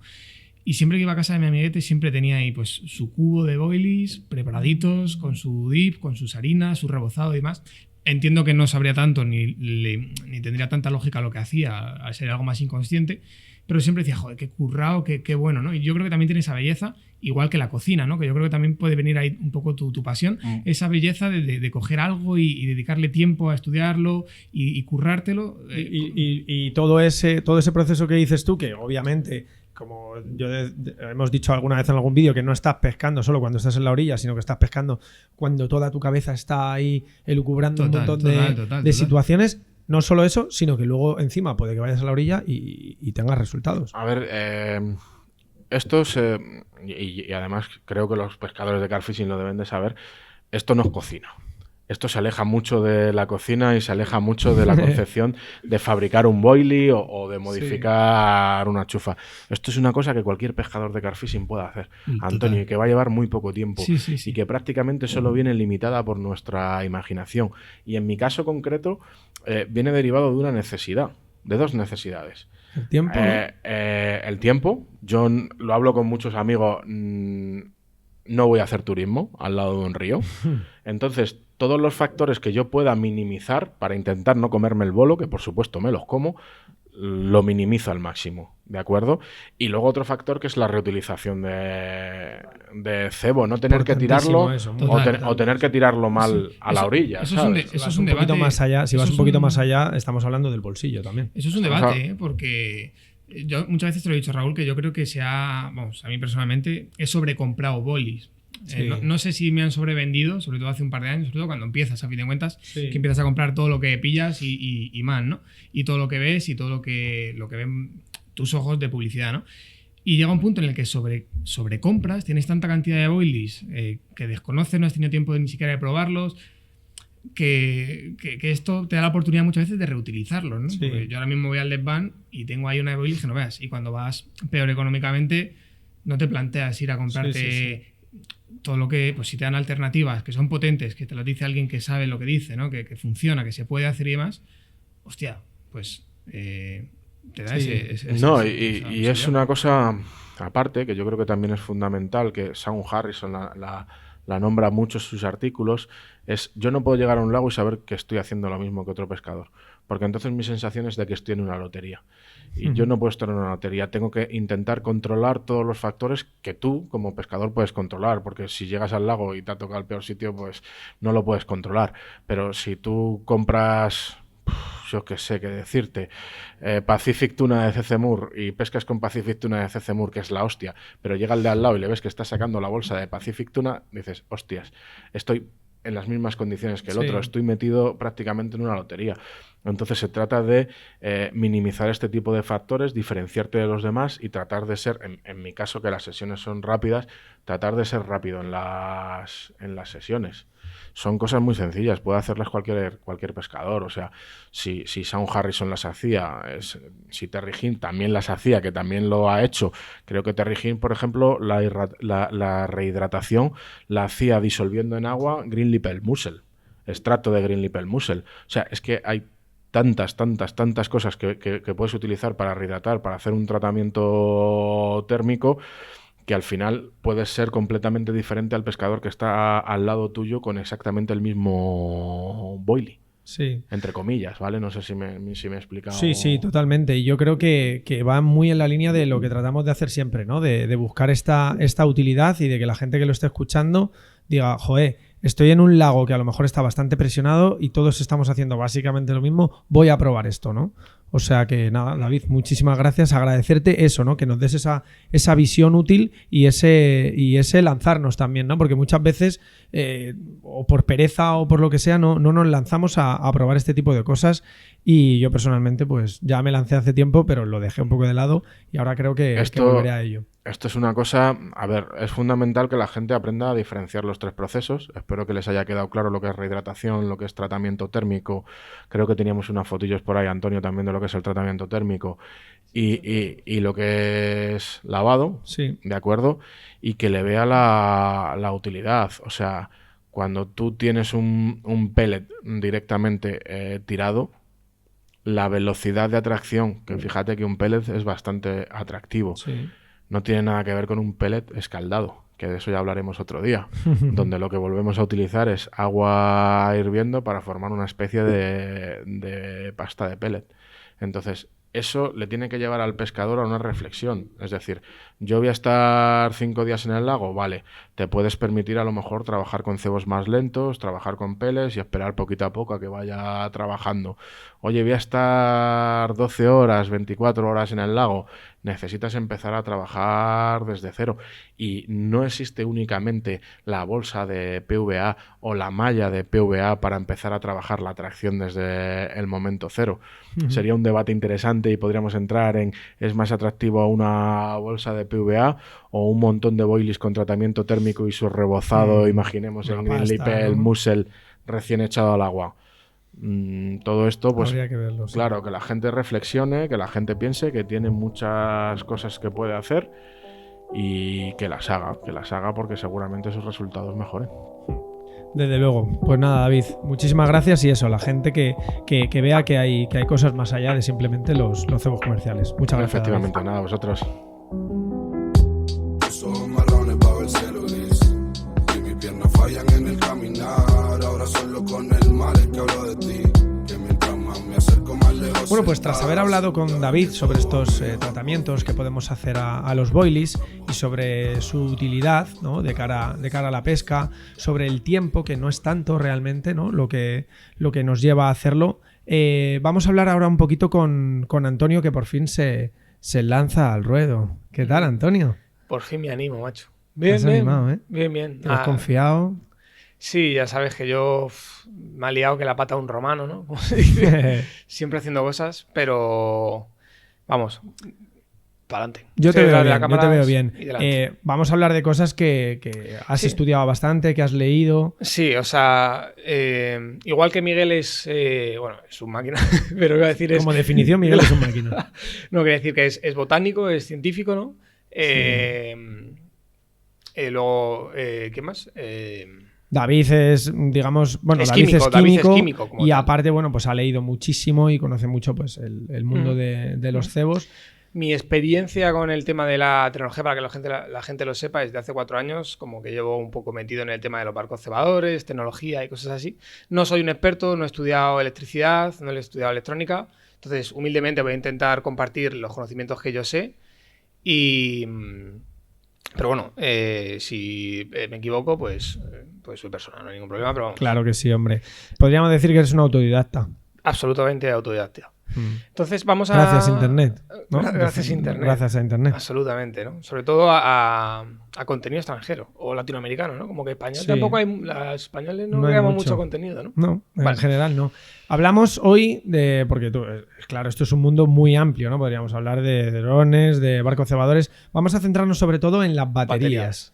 Exactamente. Sobre, en general podríamos definir una batería como algo que nos da energía en un momento que necesitamos para un aparato electrónico. Almacena energía, eso es. Exacto, pero claro, tienen muchas características, ¿no? Cuando vamos a comprar una batería, ¿con qué características nos vamos a encontrar y qué debemos tener en cuenta? Vale, voy a ir mirando la chuletilla Hombre, por para supuesto. no perderme. Claro. Mira, básicamente, además que es una pregunta que siempre me hacen, ¿no? ¿Qué batería me compro? Me voy a ir 4 días a pescar de media, un fin de semana, 50 amperios, por ejemplo, ¿no? Se me queda corto, o la del barco cebador, esto es mucho, es poco, me han dado esta de litio, luego tengo esta de plomo. Vamos a intentar solucionar todas estas dudas, ¿no? Entonces, todas las baterías, generalmente he traído aquí un montón de baterías, ya sea esta de una cámara que teníamos aquí que la acabo de coger. Siempre suele poner o amperios hora o miliamperios hora, ¿vale? Miliamperios hora, amperios hora pone AH, lo vais a ver en todas las baterías, hasta la del coche. Y MAH es cuando son baterías muy pequeñas, pues para no poner 0,01 amperio, pues hora, pues a lo mejor ponen en miliamperios hora, que es más cómodo, ¿no? Y al lado de esta capacidad de miliamperios hora pone el voltaje. Pues 7,4, 3,7, 11,1, lo que sea, ¿no? Entonces aquí, Raúl, ¿tú qué lees ahí que pone en pequeñito? Madre mía.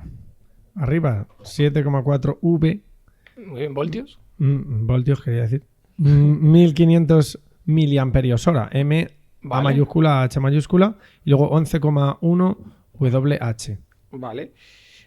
Vale, interesante lo que ha dicho, WH. Bien, ¿ahí qué pone? Esta es una batería de barco cebador, ¿vale? ¿Qué pone ahí? 15 AH. AH. Es decir, que no pone MAH. Ajá, ¿Vale? sí. Serían como 15.000 MAH, ¿no?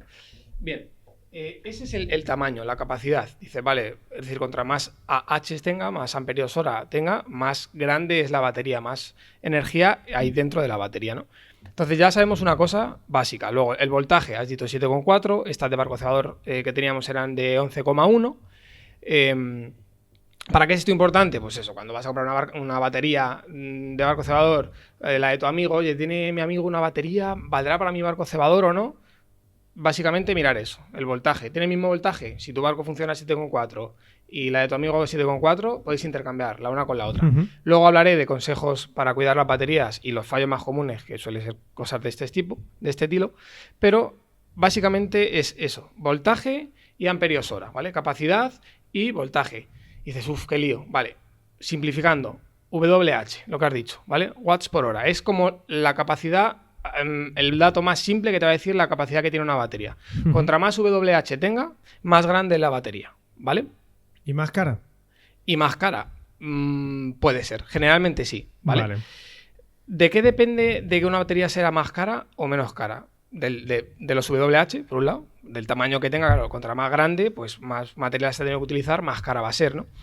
Luego, la capacidad de carga y de descarga que tenga. ¿Por qué una batería de estos maletines son más caros que a lo mejor una batería que tiene el mismo tamaño, que es una, yo qué sé, una batería de otro material, ¿no? Generalmente por la capacidad de descarga que tiene. Que ahí es donde ya interviene el tema de los materiales, ¿no? Plomo, AGM, el lipo, que está tan famoso, baterías de lipo, baterías de li-ion, ¿vale? Es la capacidad de descarga que tiene.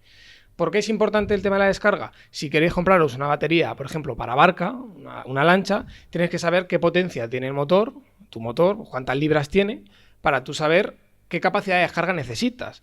Porque dices, bueno, yo miro por internet una batería por aquí por AliExpress, muy baratita, me la compro, pone que es de 50 amperios hora. Es decir, que más o menos me puede durar, porque bueno, más o menos, y luego llega y mi motor o cuando le doy a tope se queda pillada o no, digo, con la batería que tenía antes iba más rápido, con la de mi amigo va más rápido y con la mía más lenta. ¿Por qué? Básicamente por la capacidad de descarga que tienen las baterías. Por ejemplo, el lipo, que son las baterías que casi todo el mundo tenéis en los barcos cebadores, aunque ahora ya está cambiando al li-ion, cosa que me alegra. El lipo, que es la típica batería que se pone en los drones, tiene mucha capacidad de descarga. El litio en general tiene mucha capacidad de descarga. Entonces es genial pues para cuando requiere, pues eso, mover una barca, de repente un motor de 60 libras, pum, aceleras a tope, necesitas mucha descarga, ¿no?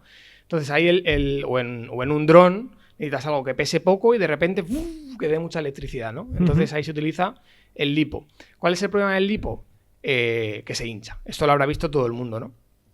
Que el lipo conlleva una serie de mantenimientos y de cuidados que a lo mejor una batería de un coche o una batería de celdas que viene con un un regulador integrado, no tiene esos problemas, ¿no? Muy bien, a esto le tendríamos que añadir el tema del peso, ¿no? Porque, bueno, yo es que no tengo mucha idea, pero el tema del plomo, por ejemplo, esas baterías son más pesadas, ¿no? Son pesadas y ya son ilegales, ¿vale? Bueno, fíjate lo que entiendo yo. Son ilegales las que son de plomo abierto. Estaré poniendo ahora en pantalla lo que es la última, bueno, la ley que está ahora aplicada en la cuenca hidrográfica del Guadiana, que lo pone expresamente, se prohíbe baterías de plomo abiertas, ¿vale? Hay otras que son selladas, que son las típicas AGM, por ejemplo, que venden en el Decathlon, que sí que se pueden llegar a utilizar, no en todos los sitios, pero bueno, en ciertos lugares. Pero, por ejemplo, llevar una batería de coche en la barca está prohibido, ¿no? Por ejemplo. De hecho, incluso que tenerla en la orilla como tal, en el Bibi, también está prohibida, ¿no? Entonces, ahí tienes que utilizar otras baterías que además, me preguntas por el peso, son más ligeras. Ajá. Son más ligeras. Luego también depende del tipo de sesión que vayamos a realizar, ¿no? De la duración de la misma. No sé qué nos puede recomendar y, bueno, incluso no sé si nos puede decir dónde comprarlas. Bien, vale. Formatos en los que vienen las baterías almacenadas. Básicamente 4, ¿no? Powerbanks, las estaciones que ya te vienen con el típico inversor de enchufar y demás, que están bastante bien. ¿Esos son los maletines? Bueno, sí, una especie de maletín, pero que no es el maletín de la barca impermeable, sino como un maletín, un aparato, una powerbank muy grande, ¿no? Sí. Y baterías de barco cebador, ¿no? Básicamente powerbanks, estaciones con inversor, baterías para barco cebador y maletines. Son las 4 opciones que hay realmente, ¿no? Powerbanks, hay un montón de marcas, ¿no? Me preguntas dónde comprarlas. Hay un montón de marcas. Típicas marcas de pesca, creo que tiene Fox, ¿no? Si no me equivoco. Sí. Corda me suena que Rich también Monkey. tiene. Rich Monkey tiene. Vale, ¿qué mirar? Vatios hora, ¿vale? Sobre todo vatios hora. ¿Por qué no amperios hora? Porque aquí hay mucha trampa. Muchas veces, ¿no? La gente me dice, joder, yo tengo una batería de Rich Monkey. Bueno, no Rich Monkey, ¿vale? Ese es un ejemplo. Tengo una batería, una powerbank. Sí. Que pone aquí 30 amperios hora y, joder, me dura poco. Y la tuya que pone 10 dura el triple. Claro, tienes que ver a qué voltaje están. O sea, porque una batería de 30 amperios hora, una powerbank y una batería de barco cebador, o incluso un maletín de 30 amperios hora, ¿por qué uno es así de grande un maletín y una powerbank es así? Porque esos amperios hora están relacionados al voltaje al que se está midiendo. Una powerbank está en 3,7, un maletín está en 11 y pico, ¿no? Entonces, por eso siempre os he dicho antes que miréis los vatios hora, ¿vale? Ahora estaréis viendo fotos de cosas que he visto por internet en el que el dato importante que tenéis que mirar son los vatios hora, porque eso os va a decir qué tamaño tiene. Por las powerbanks, pues eso, mirar una marca que sea fiable, ¿vale? Que la capacidad, los vatios horas que os dé sea fiable, pues una marca contrastada, pues miráis, por ejemplo, un PC Componentes, ¿no? Que no es una marca de pesca, pero bueno, hay powerbanks Sí, claro. que tenga buenas valoraciones y que sea un fabricante reconocido, ¿no? Que sean pues que tenga ese prestigio, que sepas que no van a estafar o van a poner cosas de mala calidad de capacidad. Estaciones con inversor, igual, tenéis ahí unas cuantas, os estoy poniendo. Creo que una marca que se llama Blue Yeti, creo que se llama, que es muy típica. En PC Componentes hay un montón. Y en el mundo de la pesca, que yo sepa, solo las distribuye Proelite. Creo que es la marca Total Watt, creo que, si no me equivoco. No las he utilizado, no sé decir. Pero bueno, por nombrar una marca de pesca que distribuya, ¿no?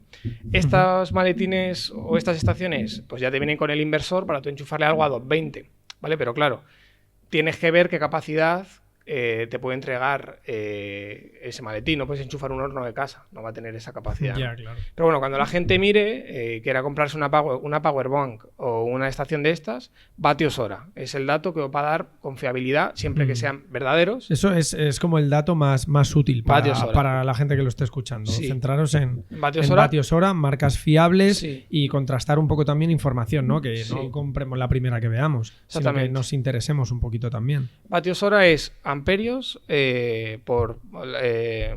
los amperios por el voltaje, ¿vale? Ujú. Es decir, si es 50 amperios hora por 12 voltios, pues multiplicas, te sale 550 vatios hora. Pues ese es el tamaño.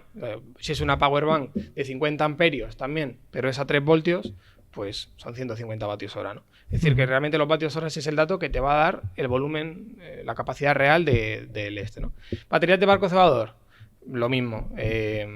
Fabricantes, pues todas las marcas oficiales tienen. Carpio vende sus baterías, Nuntius vendemos nuestras baterías. Es lo que recomiendo, porque entiendo que cada fabricante que vende su barco, pues lo suyo es con su batería. Y sí que hay gente que vende baterías por internet, rollo que he visto por foros y demás. Pueden estar muy bien hechas o puede que no. Os estaréis viendo en pantalla unas imágenes que mandó un cliente de una batería que compró por Wallapop. No, por Wallapop no. Uno que se la vendió que estaba por ahí por internet, por Facebook. Sí. Que eran un peligro, porque no tenían regulador. El litio, las baterías de litio que estáis viendo, tienes que poner un regulador. Imaginaos que una batería son muchas celdas como esta que tengo yo aquí, que son las que yo utilizo, ¿vale? Que son celdas de litio, pues tiene de estas, pues imagínate 30, 20, las que sean, ¿no? Imagínate cada una de ellas es una botellita de agua, ¿no? Si hay una que está defectuosa, los litros que iban en esa botellita se van a repartir entre el resto, ¿vale? Porque tú sí o sí vas a meter 5 litros. El cargador va a meter 5 litros. Si hay una botella que está rota, que está aplastada o que está dañada, el agua que iba a ir a esa botella se va a ir al resto. Entonces es importante que el fabricante que tengáis o que hayáis elegido, las baterías que compréis, que sean prestigiosos, que sean una fábrica seria, que hagan las cosas bien, que os den factura, porque bueno, muchas veces hemos escuchado gente que le explota las baterías, gente que no solo porque estén mal hechas, a lo mejor ha sido un mal uso y no tiene culpa el fabricante. Por eso decía yo un poco antes lo del rigor, ¿no? Que es importante que, no sé, que la gente se pregunte si esta batería va a funcionar, si la persona que me la está vendiendo es seria. Y claro, yo quería preguntarte también por algo que se escucha mucho decir, no, hombre, no te compres esta batería china, ¿no? O es que, claro, si te la has comprado por AliExpress, ¿qué esperabas? El problema de AliExpress es que no sabes quién hay detrás. Que al fin y al cabo pueden poner una pegatina, pueden poner otra, y a no ser que tengan maquinaria para tú comprobar que realmente lo que te están vendiendo es verídico, lo típico que se compra, ¿no? Te compras ropa de cómo se vende y luego te la pruebas y es totalmente diferente. Pues la batería es igual, ¿no? El problema de comprar baterías en AliExpress es que no sabes si los datos que te dan son buenos o no. A ver, todo viene de China, no es cuestión de que sea China o que sea Estados Unidos. Todo lo que tenemos en este estudio prácticamente viene de China. O sea, los asiáticos, los chinos son unos cracks. Quizás mejor que se lo compre un amigo, ¿no? A AliExpress, y si le ha funcionado, ya la cogemos nosotros.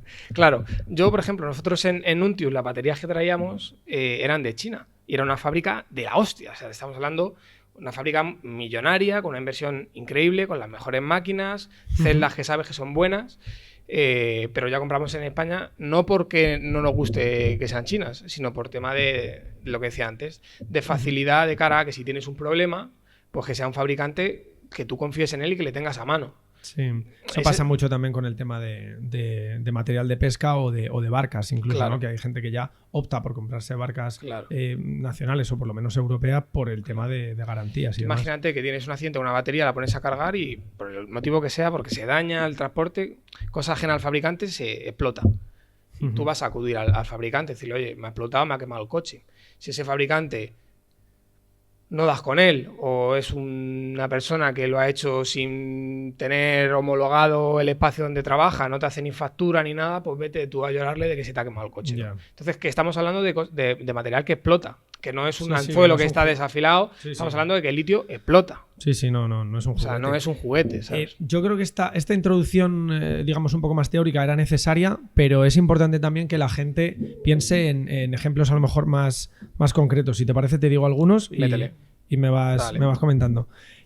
Por ejemplo, Manu y yo, que no solemos hacer sesiones súper largas, para cargar un móvil bueno, tú has ido y en el primer día se te ha gastado la batería y el segundo ya no tienes. Es decir, para cargar un móvil durante toda una sesión, no sé si nos puedes recomendar algo en concreto. Vale, básicamente una powerbank es la mejor opción. Una powerbank, ¿qué miro de la powerbank? Con que tenga 2 salidas USB y que los kilovatios hora, pues dentro, más o menos, ¿cuánto vale un kilovatio hora en una powerbank? 50 céntimos.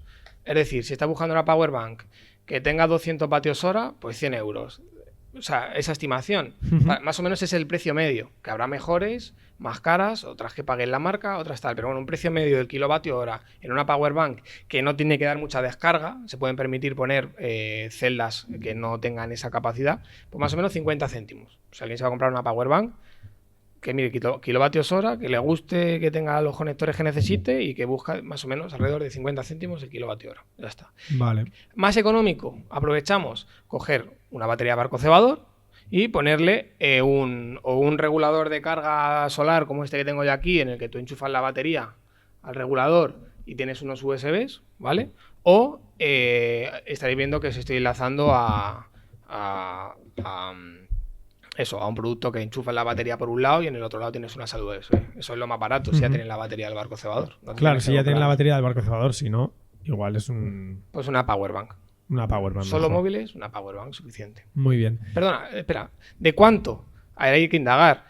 Tú pones en internet cuánta, por ejemplo, yo tengo un Xiaomi no sé qué, ¿no? Pues pones batería, Xiaomi y el modelo. Te va a decir cuántos vatios hora tiene la batería. Pues tú dices, vale, pues si mi móvil tiene 100 vatios, bueno, la batería de mi móvil tiene, yo qué sé, 70 vatios hora y mi powerbank es de 300 o de 210, pues voy a poder cargarlo pues 70, 70 y 70. Así tres de veces. simple es. No. Échale que siempre se pierde un poco en calor y en eficiencia, un 80% realmente. Vale. Pero sí, podría ser así. O De sea, lo que ponga más o menos nos fiamos del 80%. exactamente. Y pues los vatios horas que tenga tu batería del móvil y los vatios hora que ponga la powerbank.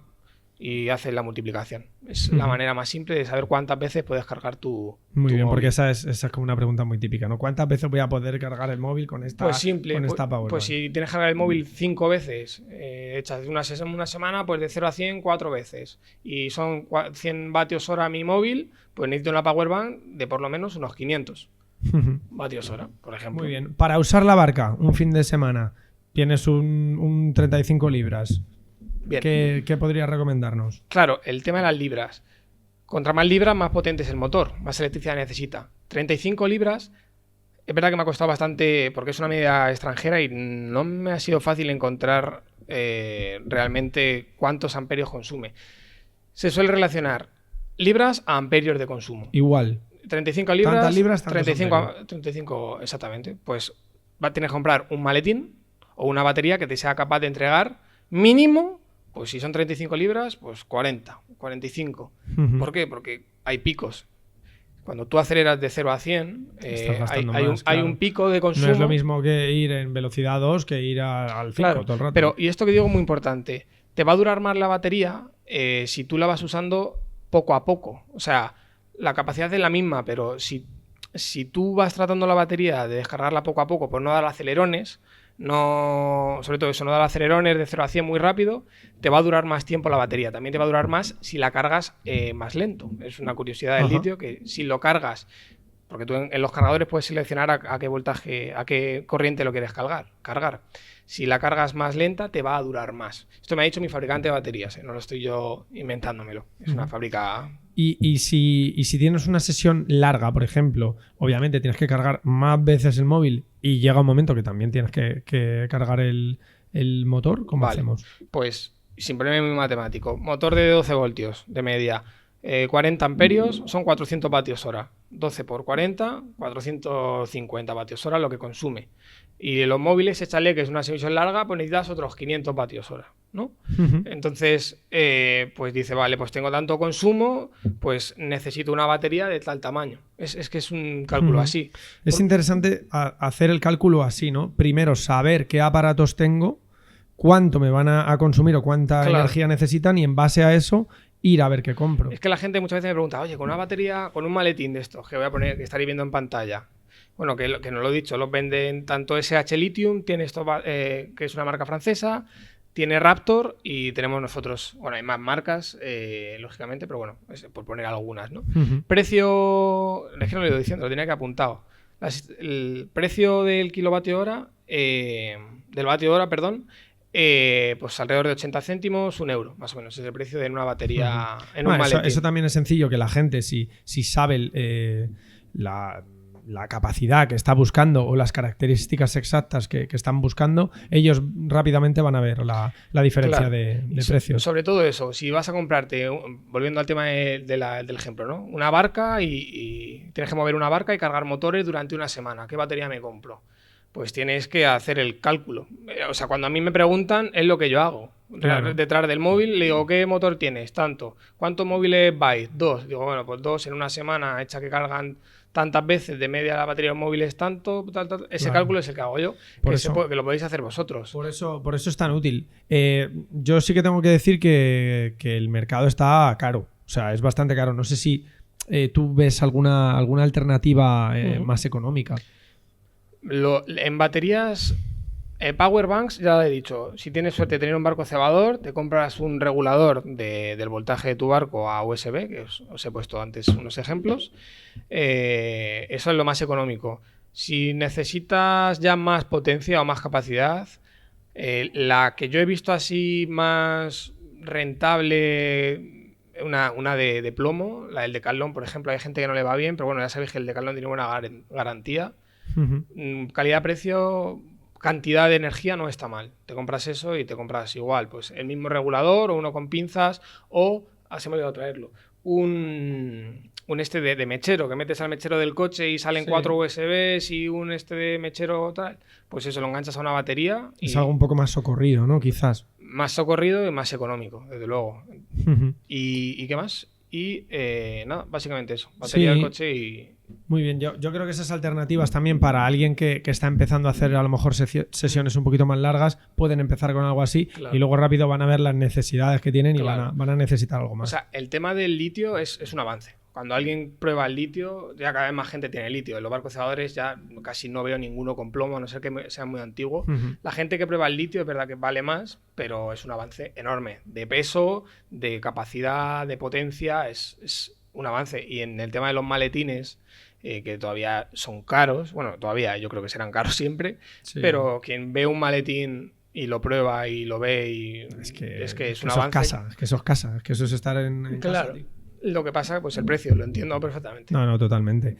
Vale, una vez que ya hemos decidido qué batería queremos, la compramos y ya está, sin más. No, imagino que habrá una serie de no sé, de medidas a tomar o de cuidados, de ¿no? mantenimiento. Para que no explote. Sí, eso cada batería depende. Yo, si acaso el litio, ajustarse a lo que diga el que te ha vendido la batería. Porque si lo has hecho como él te dice, en teoría es un fabricante. Ya está, el fabricante, exactamente.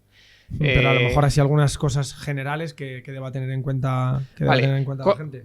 Consejos comunes, porque mantenimiento, pues lo básico, ¿no? Cargar y descargar si no se va a usar, al voltaje que te diga y a la corriente que te diga el fabricante y no intentar no darle a golpes. Pero consejos que yo veo comúnmente que se cargan las baterías de vuestros barcos y demás, que es que siempre que alguien viene con una batería mal, suele ser por que es que hay muchos fabricantes de barcos que ponen las baterías la una conectada a la otra, es decir, que la electricidad de una batería pasa a la otra y viceversa, ¿no?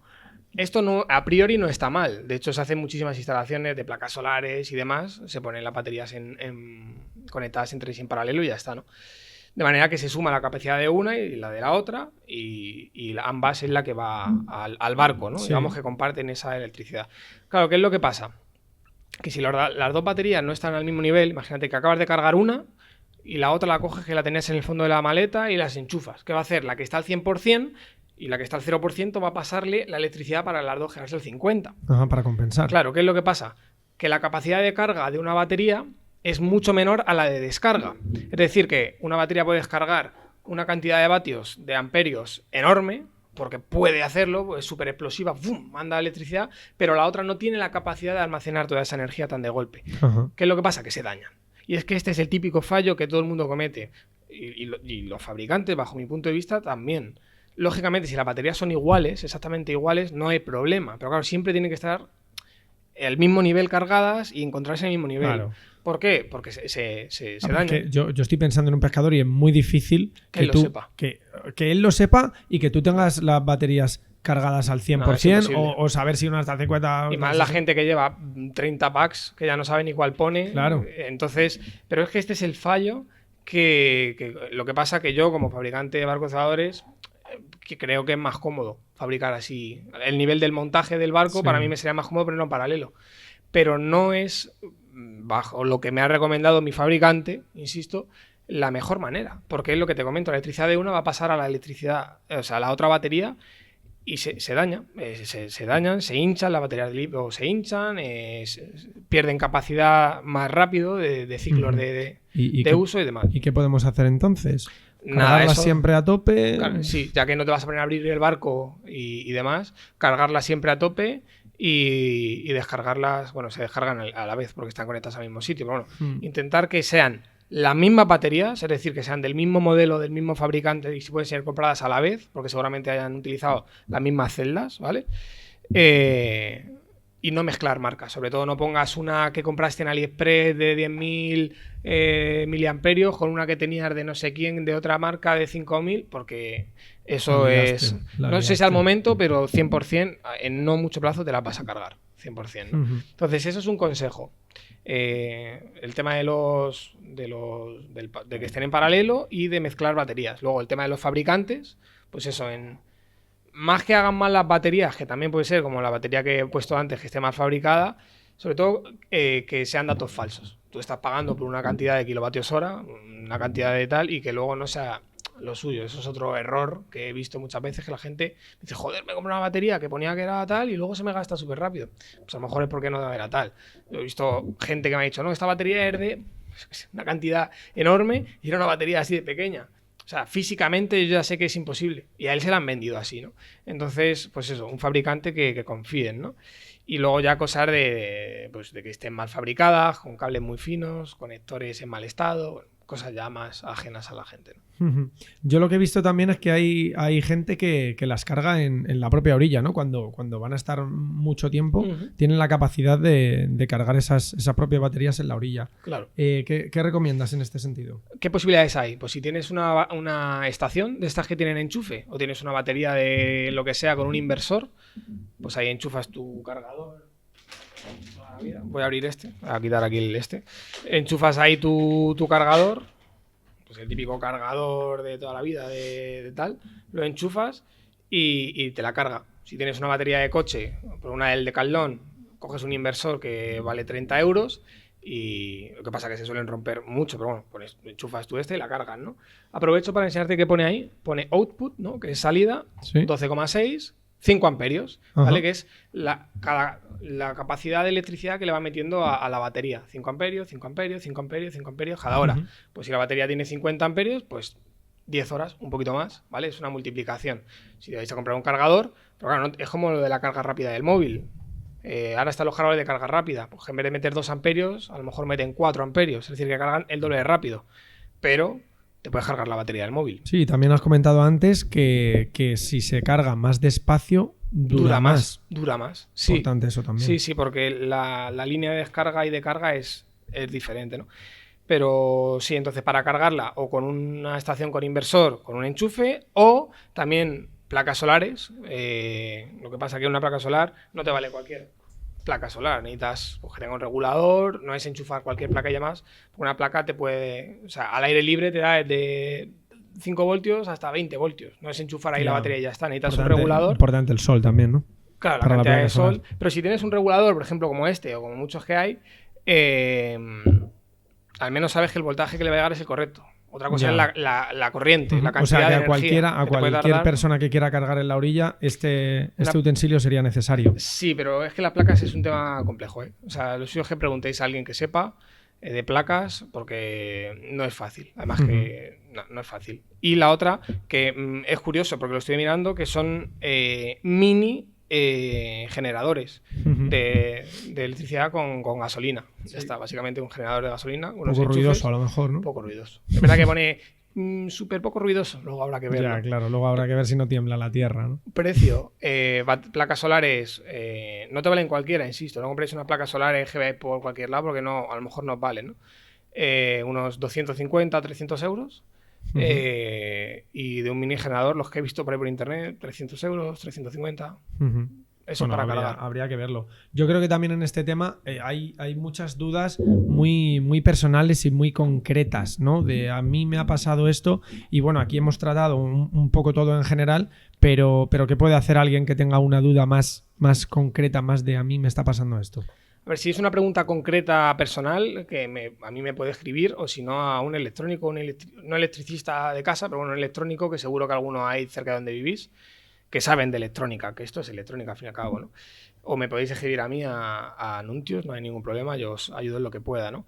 Si queréis bichear más, hay un canal que se llama Bunkarp, que es amiguete tuyo además, Sí. que subió un vídeo hablando de qué baterías, qué motores, así habla un poco de Sí, electricidad es y demás. interesante, yo lo vi. Está bien, yo creo que es un vídeo que está bien, que es ilustrativo. Y luego, pues, quien ya le encanta la electricidad, hay un canal de YouTube de un chico que se llama Alberto H. Rom, que es un capo también de la electricidad y demás, que yo me los trago enteros y también habla de electricidad. Así Muy que bien, poco Antonio. más. Pues nada, agradecerte esta intervención que te hayan lanzado. Sí, bueno, definitivamente. ha sido breve. Hemos pero- recibido un montón también de peticiones de que recomiéndanos un dron, recomiéndanos un barco cebador, tal. O Vale. sea que yo creo que habrá bastantes más temas de los que hablar Sí. en este sentido. Le dedicaré tiempo y hablaremos de todo lo que podamos. Muchas gracias, Antonio. Raúl. Ya know me have a different hunger from me you them born. As daylight out on the road, me a pray we take on. Oh yeah, from me you them born. Whoa, whoa, whoa, whoa, whoa. Hustle turn up, muscle build up. Hope they know not depend by love. Rain a fall, I got it all.